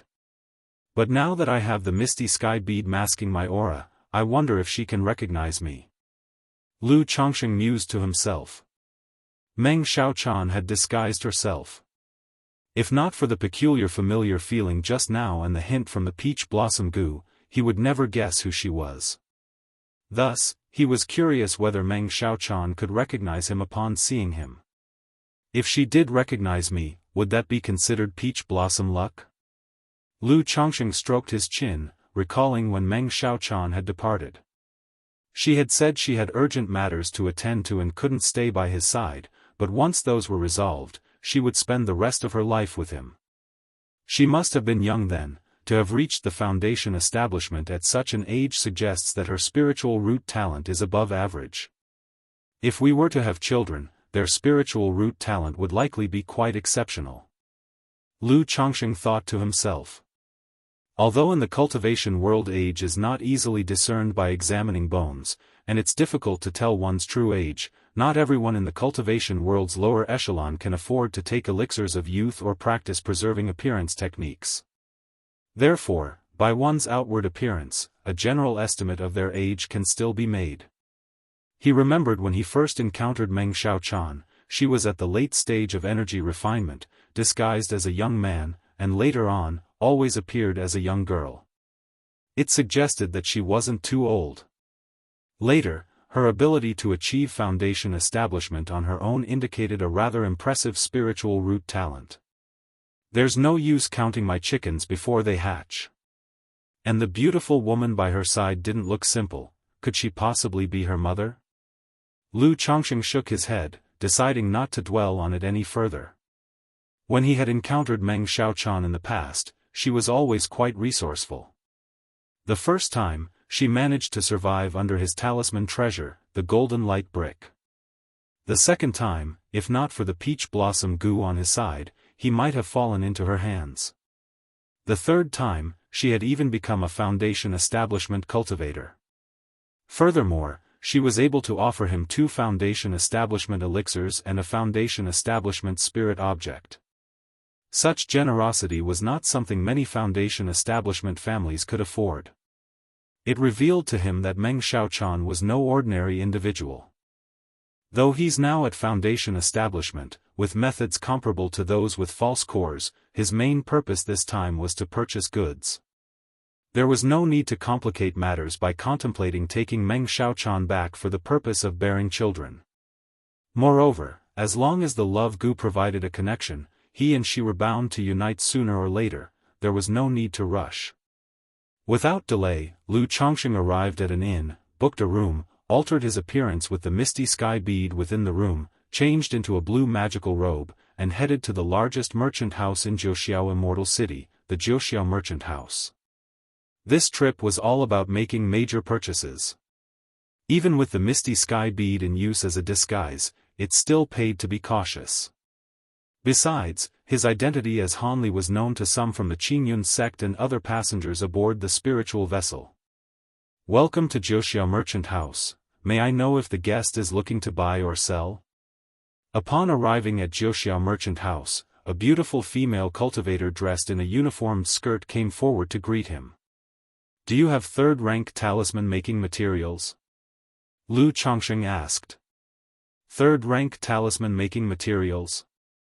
The hosting female cultivator showed a hint of surprise upon hearing Lu Chongqing's words. Chapter 455, Arriving at Jiuxiao Immortal City, Meeting Meng Xiaochan again _5, The guest jests. Third-rank materials are strategic resources, extremely scarce and seldom sold to the outside, such as third-rank talisman-making materials. Our commerce guild currently does not sell them to outsiders. If you, guest, are a second-tier top-level talisman master, and if you are willing to become a guest elder offering services for our commerce guild, we would have third-rank talisman-making materials available for you. The receptionist cultivator smiled kindly as she spoke. Not for sale to outsiders. Upon hearing this, Lu Chongqing's heart sank slightly, a sense of disappointment washing over him. Before, he had guessed that Jiuxiao Immortal City wouldn't have too many third-rank materials on offer. But he had absolutely not expected that the Jiuxiao Commerce Guild wouldn't sell third-rank talisman-making materials to outsiders at all. However, Lu Chongqing also understood when he thought about it. Materials of this level are precious and rare. Most are used to cultivate their own talisman masters. How could they possibly sell them to outsiders? Moreover, the great immortal sects also monopolize resources in this manner, forcing artisans of a certain level to choose to join a power. Otherwise, limited by material channels, their skills would scarcely advance. Ordinary loose cultivators, of course, would be happy to join a major power and enjoy the benefits. But his current situation didn't allow the convenience of joining the Jiuxiao Commerce Guild. It seems I can only go through Qingyun's sect for this. But even entering Qingyun's sect, obtaining third-rank materials will not be simple. Lu Chongsheng inwardly sighed. I wonder if your guild may have these materials. He took out the list of materials required for crafting the 99 mysterious true strategy and asked. The second-tier auxiliary materials for the 99 mysterious true strategy artifact had already been completely purchased through Nine Dragons Market and Qingyun Commerce Guild. He still lacked 4 main third-rank materials. Please wait, guest. The receptionist said immediately upon hearing this. She took out a jade scroll and began to check the various materials listed for Lu Chongsheng. Guest, our guild currently has a piece of dark essence steel and blue lapis goldwood. After a while, the female cultivator took out the jade scroll and spoke to Lu Chongsheng. Dark essence steel, blue lapis goldwood. Lu Changsheng's face immediately revealed a joyous expression upon hearing this. He thought it's indeed worthy of a big commerce guild from the Immortal City, to have 2 pieces of third-rank materials available at once. And this dark essence steel was even one of the most precious materials for crafting the 99 mysterious true strategy. He had thought that acquiring dark essence steel would be the most troublesome. May I ask the price of these 2 materials? Lu Chongsheng inquired. Dark essence steel, 21,000 spirit stones, blue lapis goldwood, 13,000 spirit stones, the receptionist announced the prices. Hiss. Even though Lu Chongsheng was quite wealthy, he still couldn't help but gasp at these prices. Because they were indeed expensive. At this rate, just purchasing the artifact 99 mysterious true strategy alone would cost him 60 to 70,000 spirit stones. This price had already surpassed that of a spiritual artifact. Agreed, bring me these 2 materials. Lu Chongsheng said aloud. Expensive or not, there was no choice. After all, he had come all the way here. Moreover, with the 99 mysterious true strategy artifact in hand, the power and techniques he could wield from the 99 mystical talisman scripture through the talisman refinement formation would greatly increase. So, in Lu Changsheng's view, the expense was still worthwhile. Immediately after, the receptionist invited him to a room, where an advanced-level receptionist conducted the transaction with him. For materials of third rank, which are expensive and rare, ordinary receptionists did not have the authority to withdraw them from inventory. Does your guild accept spirit talismans? After inspecting the 2 materials and when he was about to pay, Lu Chongsheng took out a stack of second-rank talismans and asked. Over the past 3+ months of his visit, he had drawn many second-rank talismans. It was to avoid running short on spirit stones. So now, at the time of payment, he directly took out some talismans to use as a discount off the spirit stones. Second-rank spirit talisman. The advanced receptionist examined the talismans and agreed to purchase them at 60% of the market price. Hearing this, Lu Chongsheng used 30 second-rank lower-grade spirit talismans and 10 second-rank middle-grade spirit talismans to discount 10,800 spirit stones. After paying the remaining spirit stones, he left the Jiuxiao Commerce Guild. Then, he inquired about other materials, third-rank talisman-making materials, in the shops of Jiuxiao Immortal City one by one. Jiuxiao Commerce Guild not selling third-rank talisman-making materials to the public didn't mean all shops wouldn't sell them. Furthermore, Lu Chongsheng also began to inquire about third-rank spiritual wood, third-rank spiritual blood, and so on. If there were no third-rank talisman-making materials for sale, then he would purchase third-rank spiritual wood and spiritual blood to craft his own talisman paper and spirit ink. After shopping around the Immortal City for 2 days, Lu Chongsheng had some gains. He managed to purchase some third-rank talisman-making materials and a few rare alchemy spirit medicines. The materials for the 99 mysterious true strategy were only one item short of completion. An auction event? At this point, Lu Chongsheng learned some news. In a month and a half, there would be a semi-annual small auction event in Jianghu Immortal City. Upon hearing this news, he became interested and thought he might attend to see. One reason was, items he needed might appear at the auction. Another was that after the auction ended, there would be a transaction event, allowing cultivators trade amongst themselves. This kind of direct trading often featured rare items. But before that, I need to earn some spirit stones, Lu Chongsheng exhaled lightly. The shopping of the past couple of days had nearly depleted the spirit stones he had with him. So naturally, if he wanted to participate in the auction, he needed to prepare some spirit stones. On this trip, he not only purchased a large quantity of talisman materials but also many alchemy materials. These alchemy materials were sufficient for him to craft harmonizing energy elixir, 3 suns elixir, and a myriad of other second-rank elixir medicines. Thus, Lu Chongsheng decided to spend some time trying out the second-rank alchemy skills he had drawn but had never used before, to replenish his storage bag. Chapter 456, The Great Formation of Myriad Corpses and Profound Darkness, Alchemy. _1 Blackwater Pool, Jianghu Family. Boom, boom, boom, the entire Blackwater Pool was enveloped by the Blackwater Profound Wind Formation. Above the formation, gray and black mists converged, resembling a vision of mountains of corpses and seas of blood, with the sounds of ghosts wailing and wolves howling. Around the formation, numerous flying boats blocked off Blackwater Pool such that not even water could escape. Atop these spirit boats, formation patterns twinkled, with a great convergence of spiritual light transforming into thick bolts of lightning that bombarded the Blackwater Profound Wind Formation, causing a tremendous commotion. Not only that, but from all directions, multiple cultivators under the guidance of array masters, executed their techniques and manipulated magic artifacts, attacking the weak points of the formation. 2 months ago, Qingyun's sect publicly declared the Jianghu family of Blackwater Pool to be aligned with the demon path, calling all forces within its jurisdiction to crusade against the Jianghu clan.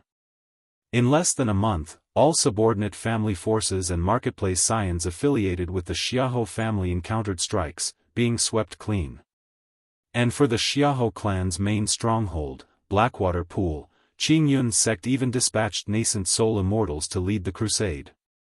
However, to everyone's surprise, the Jianghu family's original clan-protecting, Blackwater Profound Wind Formation unexpectedly transformed into the third-rank, Blackwater Profound Wind Formation. Even with a nascent soul immortal from Qingyun's sect present, they could not break through the formation for a while. Inside Blackwater Pool. Elder, I'm afraid it won't be long before Qingyun's sect sets up their formation, uses it to break our formation, affecting the ley lines of our Blackwater Pool, thus breaking through the grand formation, the Jianghu clan leader said to Jianghu Wuxia with concern. He could clearly see that on several surrounding mountains, Qingyun's sect's array masters were setting up their formations. Rest assured, with the elder ancestor securing the formation, unless Qingyun's sect brings 2 more nascent soul immortals, they won't be able to easily breach the great formation. Moreover, as long as we drag out the time, once Jin Kingdom makes a move, the Heavenly Corpse sect, 5 Poisons cult, and Yiming Ghost sect will also take action. By then, Qingyun's sect will be too busy to care about us, Jianghu Wuxia said with an indifferent expression, calming his mental spirit. But in his eyes, a trace of worry was revealed. Because all of this was predicated on the assumption that the sect hierarch of the Heavenly Corpse sect and the 5 Poisons cult leader could repel the Xianjian true monarch Li Duanshuan. If Jin Kingdom failed in their invasion, their Jianghu family would become a disposable pawn of little significance. Outside the Great Formation, a massive spiritual vessel, a giant ship, loomed in the sky. On the deck of the spiritual vessel, a peerlessly beautiful woman clad in palace attire stood. Her eyebrows were like distant dais, her eyes deep like autumn waters, her nose high, her lips red and luscious, attractive as a fresh bloom. Her raven-black hair was coiled up into a cloud bun, with a phoenix hairpin slanted across it, exuding an aura of nobility and grace. How much longer until the earth-shaking formation is complete? Yun Wanshang stood with her hands behind her back, high above, her gaze filled with an indescribable coldness, as if looking down upon all beings, surveying Blackwater Pool below. Reporting to Kaiyun True Immortal, we estimate it will take 1 more month for the earth-shaking formation to be completed, an array master replied as he flew onto the spiritual vessel. Gazing at the awe-inspiring beauty, astonishment shone in his eyes as he bowed respectfully and spoke. Make it faster, Yun Wanshang commanded coldly upon hearing this. She radiated an intangible majestic aura that shook one's soul. Yes. The array master shuddered upon hearing her command, answering with a reverent tone. Jiuxiao Immortal City. Inside an inn. Alchemy first requires a pill furnace. As a second-tier top-level alchemist, I can't believe I don't even have a pill furnace. Lu Chongqing thought about making a quick profit through alchemy, only to remember that he didn't even own a pill furnace. Alchemy is unlike talisman making, it's very time-consuming. If I use my foundation establishment spirit flame for alchemy, I cannot be distracted and do other things, so, the best approach is to rent an alchemy chamber that has an earth fire for alchemy. This way, I can save money on buying a pill furnace and also make talismans while doing alchemy. Lu Chongqing silently concluded and left the inn, preparing to see if there were alchemy chambers for rent in the Immortal City. After all, he was currently short on money, and had many pending expenses that required spirit stones. If he spent 20 or 30,000 spirit stones just to temporarily get a pill furnace, it truly wouldn't be worth it. It was completely reasonable to wait until he had the spare money to purchase a good furnace outright. Furthermore, as a top-tier alchemist, he didn't need to constantly watch over the pill furnace like most alchemists. He could engage in other activities while the alchemy process was underway, and even operate several furnaces simultaneously. If he relied solely on his foundation establishment spirit flame for alchemy, he wouldn't be able to divert much attention to other tasks. That's why he opted to rent an alchemy chamber instead. Otherwise, spending the whole day by the furnace was too much of a waste of time. He might as well earn money making talismans. May I know if your esteemed establishment has second-rank pill furnaces and alchemy chambers for rent? After inquiring around briefly, Lu Chongqing approached an alchemy workshop and asked. Second-rank pill furnace and alchemy chamber?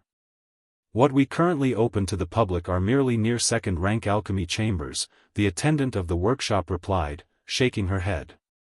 We don't have a second-rank chamber for rent, and pill furnaces are not available for rent externally. If you are a second-rank alchemist and willing to become our guest elder, we are prepared to provide a pill furnace and a second-rank alchemy chamber for your use. Lu Chongqing asked 5 or 6 different alchemy workshops and stores, all indicated that they didn't have second-rank chambers for rent.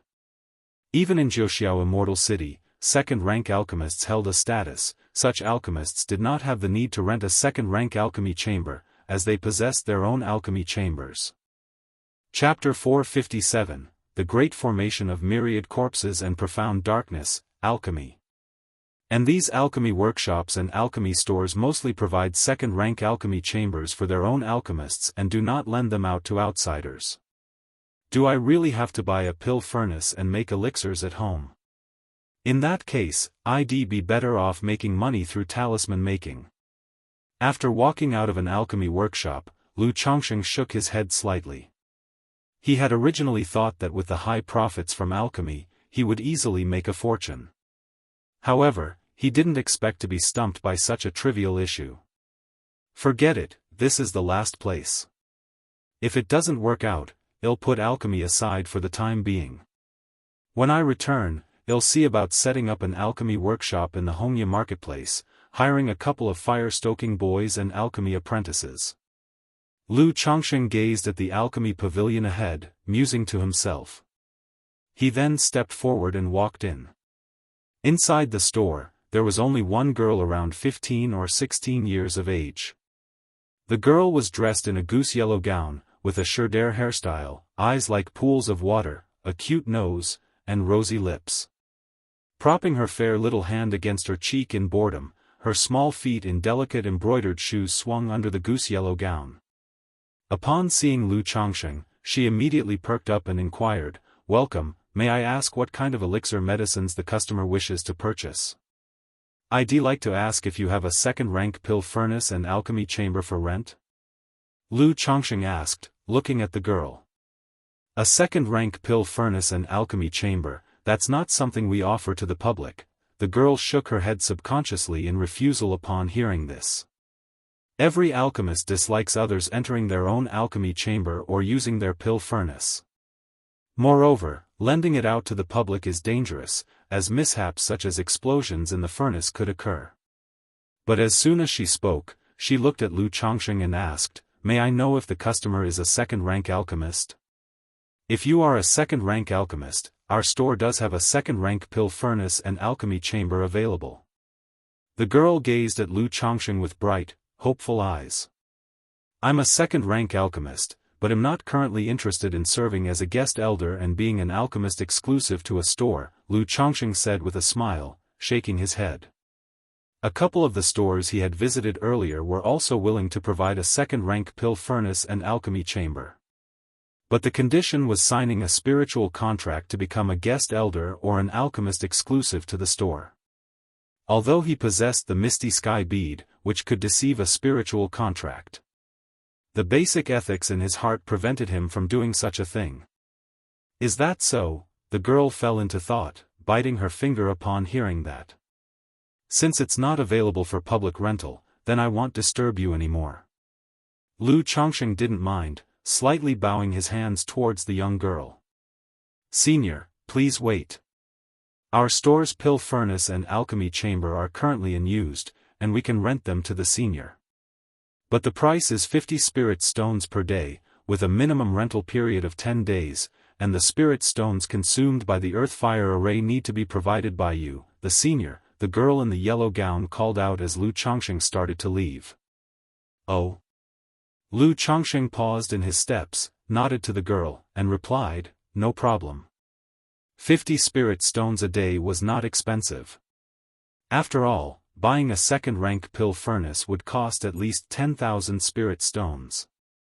And a top-grade second-rank pill furnace, twice as expensive as a talisman brush, would cost 30 to 40,000 spirit stones. That was also the reason Lu Changsheng was hesitant to buy a pill furnace for himself at the moment. "Let's start with 10 days then, and if I need to continue later, I can top up, can I?" Lu Changsheng took out 500 spirit stones and spoke to the girl.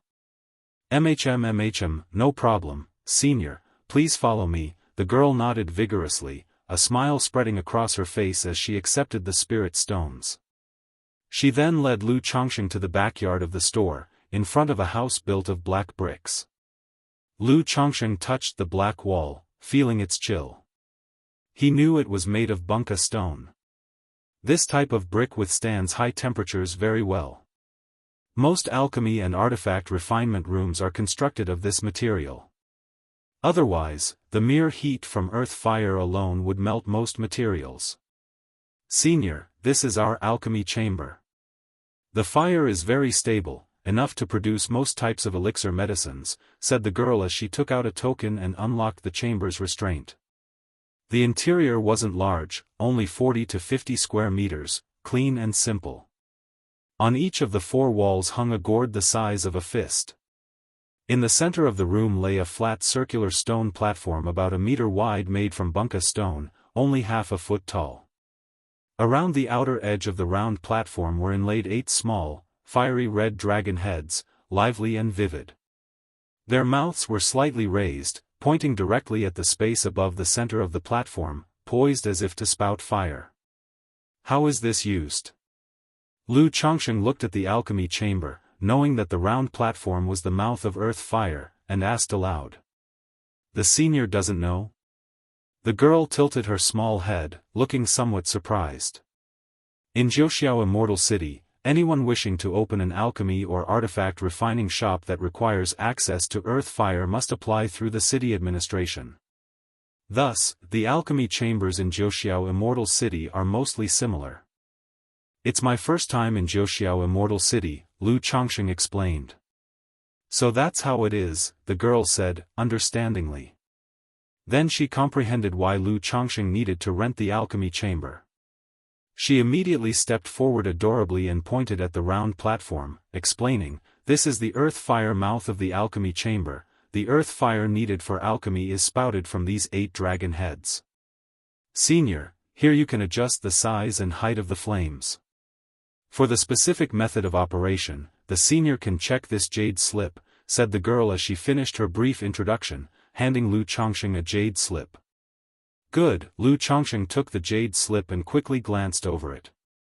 It contained a basic introduction on how to operate and use the earth fire array. He looked at the girl and asked, "Where is the alchemy furnace?" Chapter 458, The Great Formation of Myriad Corpses and Profound Darkness, Alchemy. The alchemy furnace has been put away upstairs, please wait a moment, senior. I'll go get it. Upon hearing this, the girl slapped her forehead and immediately responded. She then hastened out of the room, taking quick steps with her small legs.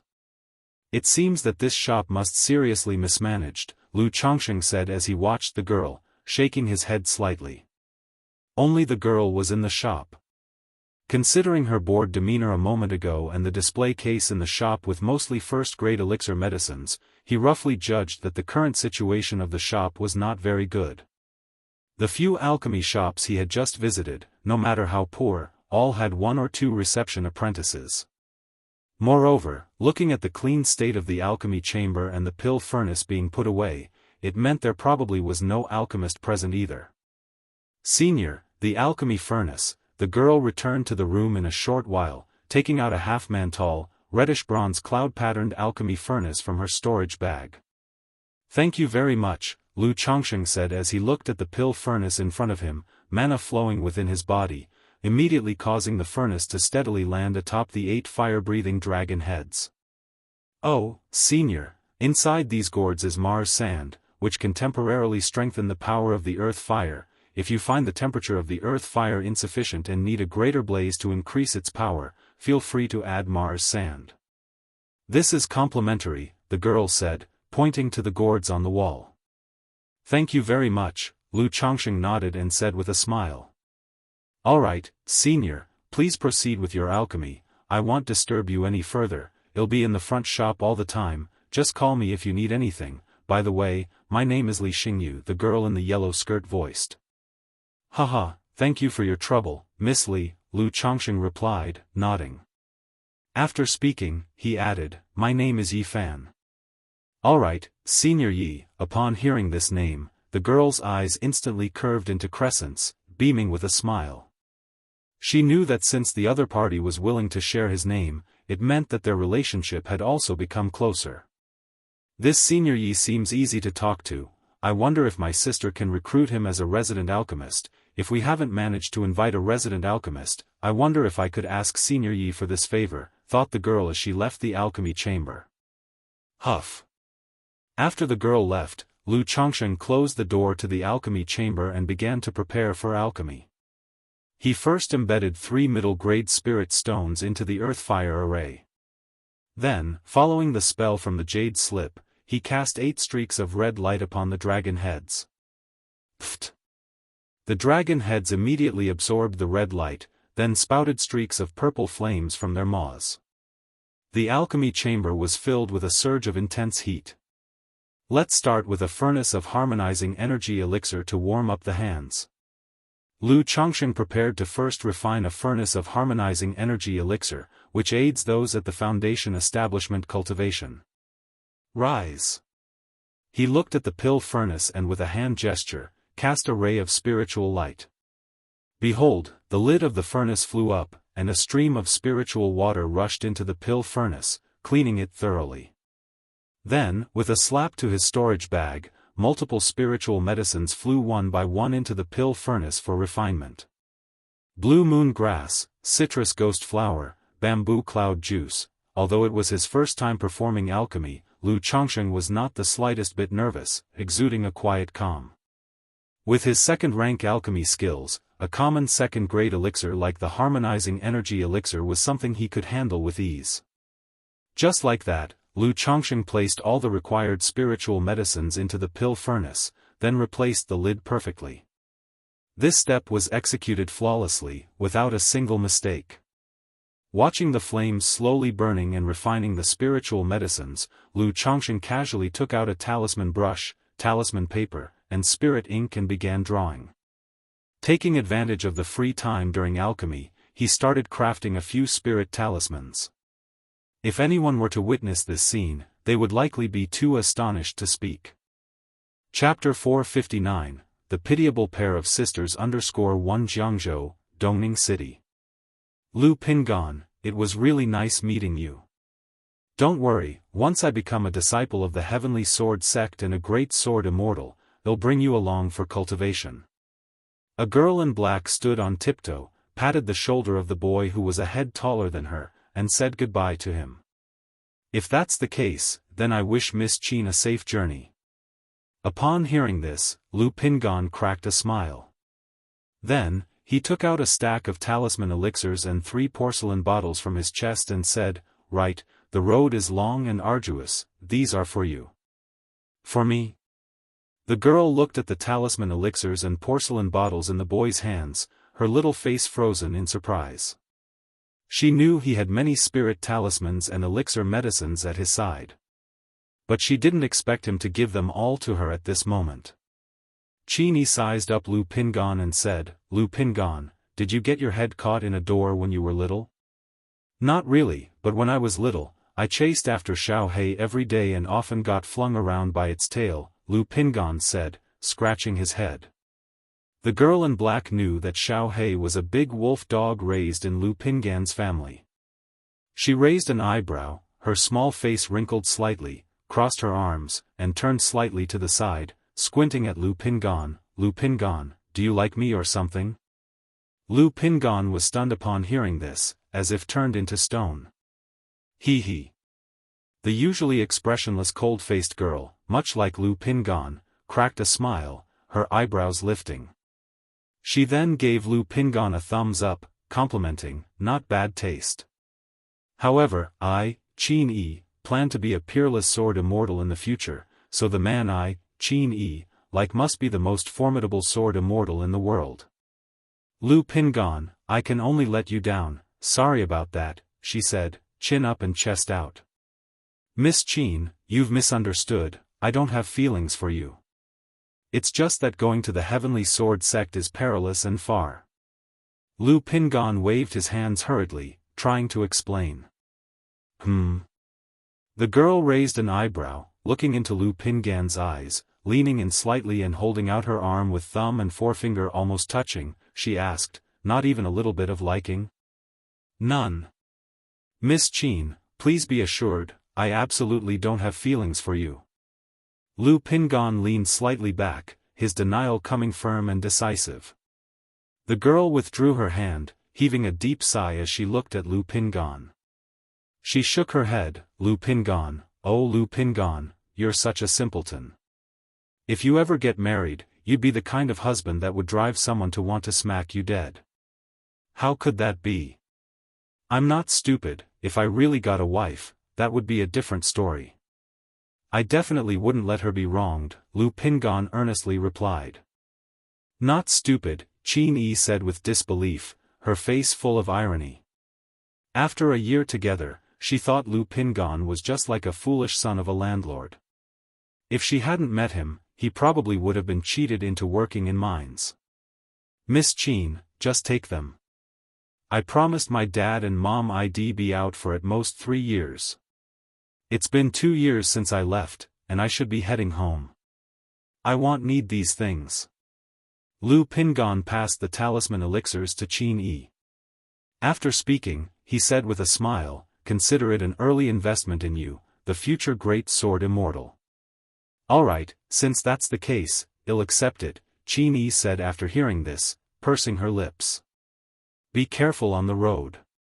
If you can't beat them, run, and don't get into fights with others," Lu Pingan said with a smile as he watched the girl accept his items.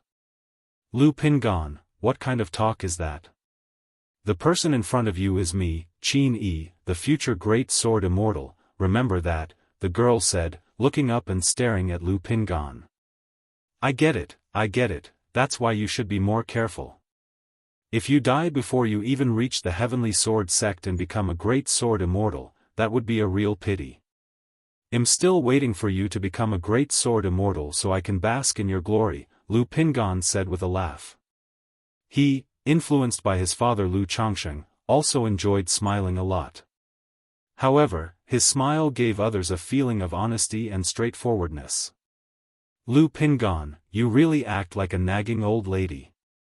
You're just like a woman, the girl in black said irritably. He. Lu Pingon didn't argue, just smiled.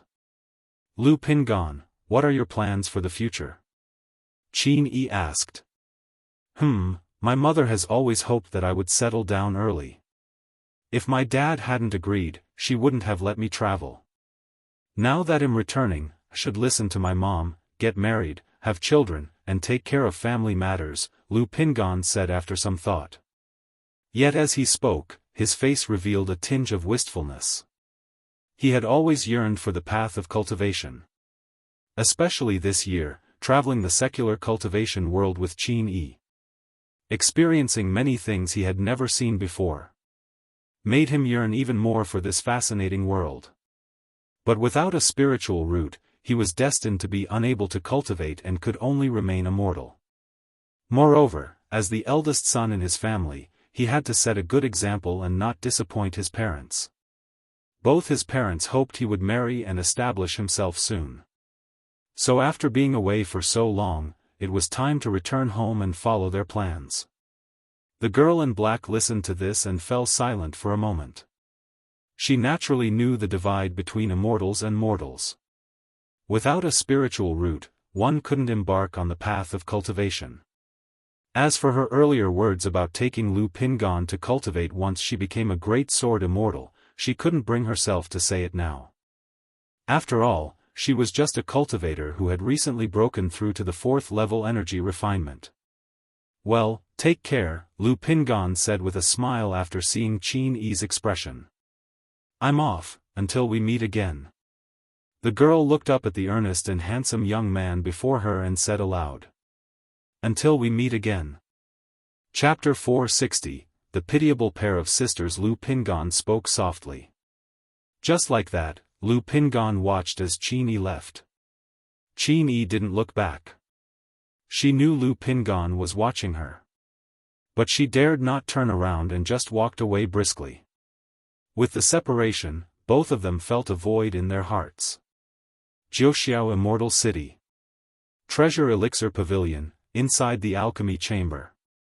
8 miniature dragon heads were spewing out purple flames, refining all the spiritual medicine in the pill furnace into spiritual liquid, filling the room with a faint medicinal fragrance. Lu Changsheng sat by the side, calmly finishing a talisman. Then he lifted his hand, porcelain vases opened one after another, several drops of spiritual liquid and powder flew into the pill furnace, then he cast a spell. After finishing, Lu Changsheng picked up the talisman brush again and continued crafting talismans. A day and a half later. Condense. Seeing the acupurple medicinal liquid in the pill furnace slowly turning into a deep purple, with spiritual light emerging, Lu Changsheng seized the right moment and cast a spiritual art. The deep purple medicinal liquid continuously thickened, with the color shifting between blue and purple, emitting a rich medicinal scent. This time, Lu Changsheng did not continue talisman making.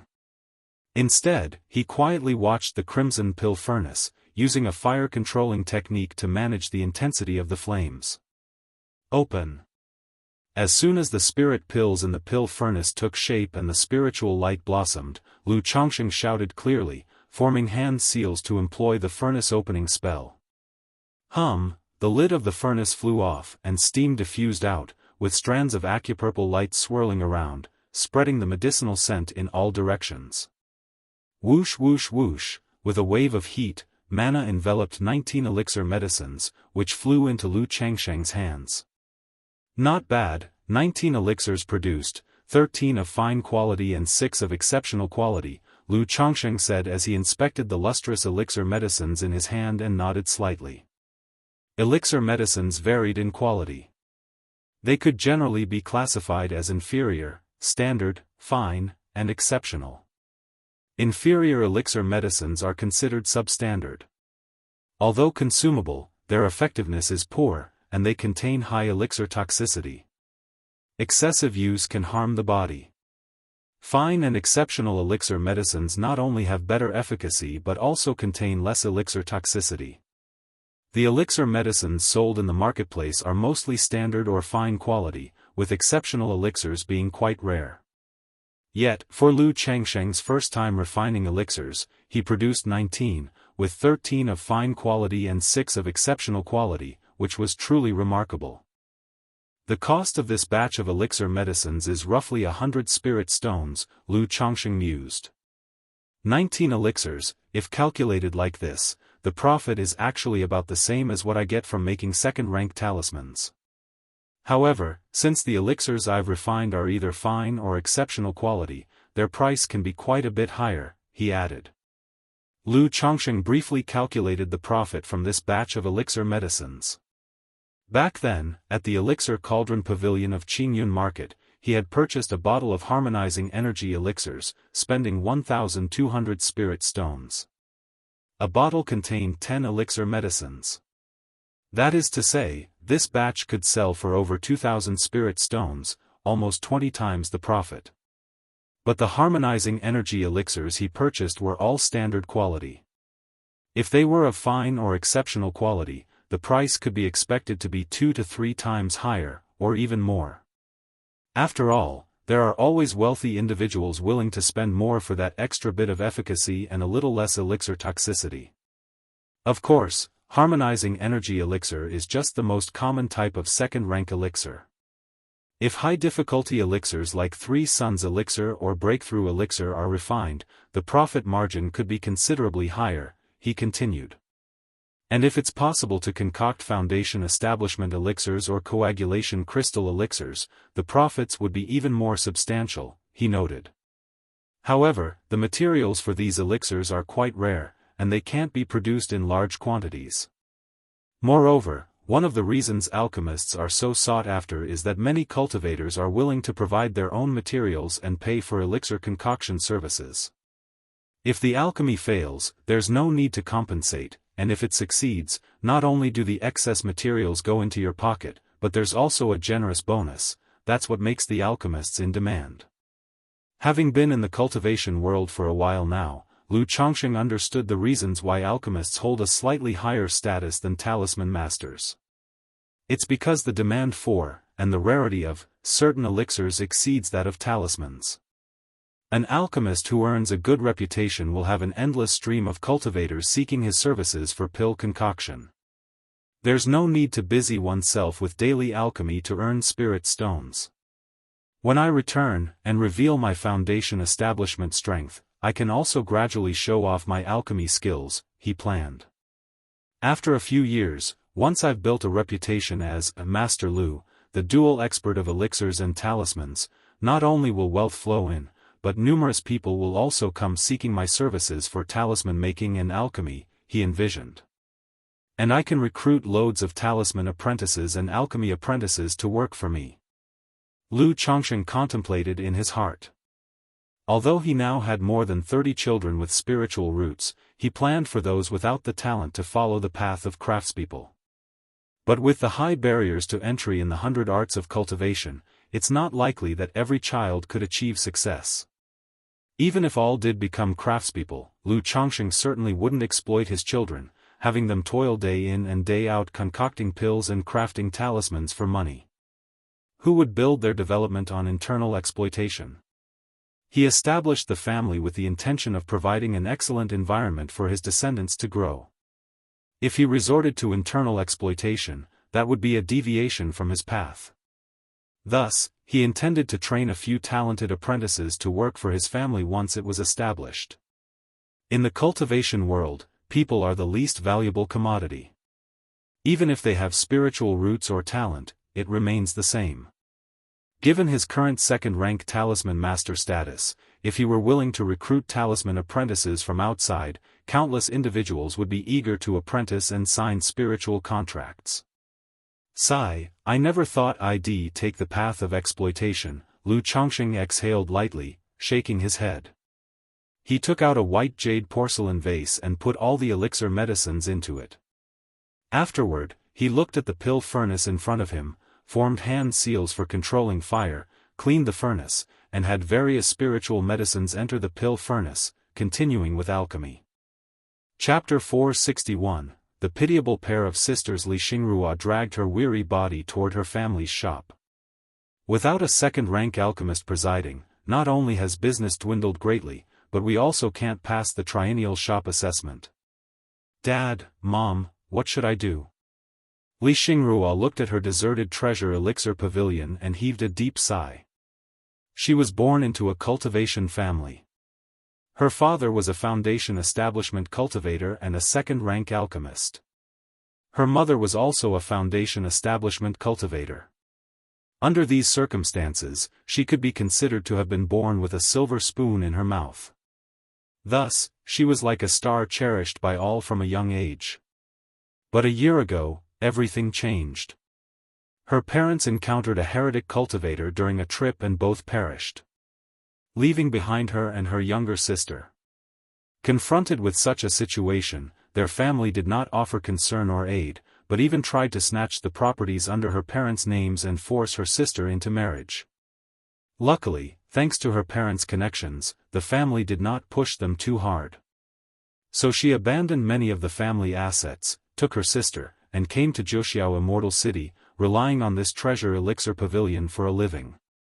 Originally, after being run by her parents for so many years, the elixir shop had already established a solid customer base and reputation in Jianghu Immortal City. As long as they could hire a second-rank alchemist, even if business couldn't return to its former glory, it wouldn't be too bad. But the family outright cast them out as renegades. Not only did they stop supplying spiritual medicine, they also recalled the apprenticeships of the alchemy from their shop to the family, and forbade any other alchemists from collaborating with their shop. As time passed, their treasure elixir pavilion business got worse and worse. Many corporate partners also gradually ceased their cooperation. Half a month ago, she heard that a second-rank alchemist appeared in Baishan workshop. Without stopping to rest, she rushed over, hoping to offer a high price to invite the person to her shop to become the presiding alchemist. Just promoted to second-rank alchemist, he readily agreed to the terms and was ready to sign a spiritual contract. But upon finding out about her situation, he immediately chose to renege, sending her home defeated and disheartened. Sister, you're back. Inside the shop, Li Xingyu, dressed in a pale yellow gown and with a lovely countenance, saw her sister return and immediately brightened up, her small face beaming with a smile as she called out. Xingyu. Li Xingrua, looking at her sister's cheerful demeanor, squeezed out a smile on her somewhat weary face. A year ago, she was just like her sister, carefree, happily helping their parents manage the business every day. But since the death of their parents, a series of incidents taught her the coldness of the secular world. Sister, how did it go with the alchemist from Baishan workshop? Is he willing to come to our place and be our presiding alchemist? Seeing her sister's fatigue, Li Xingyu brewed a cup of spiritual tea for her and spoke up. He's not willing. Li Xingrua picked up the spiritual tea, took a sip, and gently shook her head. It's all right, sister. If it really comes down to it, we could sell the treasure elixir pavilion. That way, you wouldn't have to be so busy every day. Li Xingyu pursed her lips, holding her sister's hand in comfort. Despite her young age, she was very sensible. She knew the treasure elixir pavilion was the hard-earned business left to them by their parents, so her sister was reluctant to give up. Yet over the past year, she watched her sister tirelessly toil for the treasure elixir pavilion. Now altogether worn out, there was no time left for cultivation. Xingyu, I'm okay. Li Xingrua responded with a smile. Selling the shop was indeed the best choice. But this shop was not just their parents' hard work, it also held beautiful memories of her and her parents. Once, her father taught her alchemy here, while her mother tutored her in techniques. By the way, sister, a few days ago a senior Yi came to our shop asking if there was a pill furnace and an alchemy chamber for rent. I thought Senior Yi seemed trustworthy and he is a second-rank alchemist, so I rented them to him. We could talk to him later, maybe he would be willing to be our shop's presiding alchemist. At this, Li Xingyu spoke up. She had agreed to rent out the alchemy chamber, with a lease period of 10 days, thinking to wait for her sister to come back from her trip. If her sister had not secured a second-rank alchemist, then they would try to convince this Senior Yi to become their shop's presiding alchemist. Senior Yi? A second-rank alchemist? Renting the pill furnace and alchemy chamber? Li Xingrua was immediately startled upon hearing this. It was not a pleasant surprise, but one of alarm. Because upon hearing her younger sister's words, her first thought was of swindlers. A second-rank alchemist, what need would they have to rent an alchemy chamber from someone else? Even if they did need to rent an alchemy chamber, who would need to rent a pill furnace? What kind of second-rank alchemist doesn't own his own pill furnace? Only alchemy apprentices, who can't afford pill furnaces, use cast iron pots to concoct elixir medicines. Which second-rank alchemist needs to rent a pill furnace from someone? Xingyu, where is this alchemist? Still in the alchemy chamber? Li Xingrua immediately stood up and asked anxiously. This pill furnace was one of her father's heirlooms.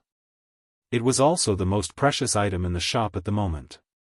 Thus, she normally kept the pill furnace put away, stored in the third-floor depository. She didn't expect her younger sister to actually rent it out to someone else. If this Senior Yi turned out to be a con artist and either blew up the furnace through reckless alchemy, or swapped it with a fake and ran off with their actual pill furnace, the loss would be tremendous. Surely not. I thought Senior Yi was quite amiable, he didn't seem like a swindler. Li Xingyu began to feel nervous after hearing her sister's words. It didn't occur to her that her goodwill might have backfired. She was also aware of the dire situation at home. Her sister had been out trying to recruit a second-rank alchemist.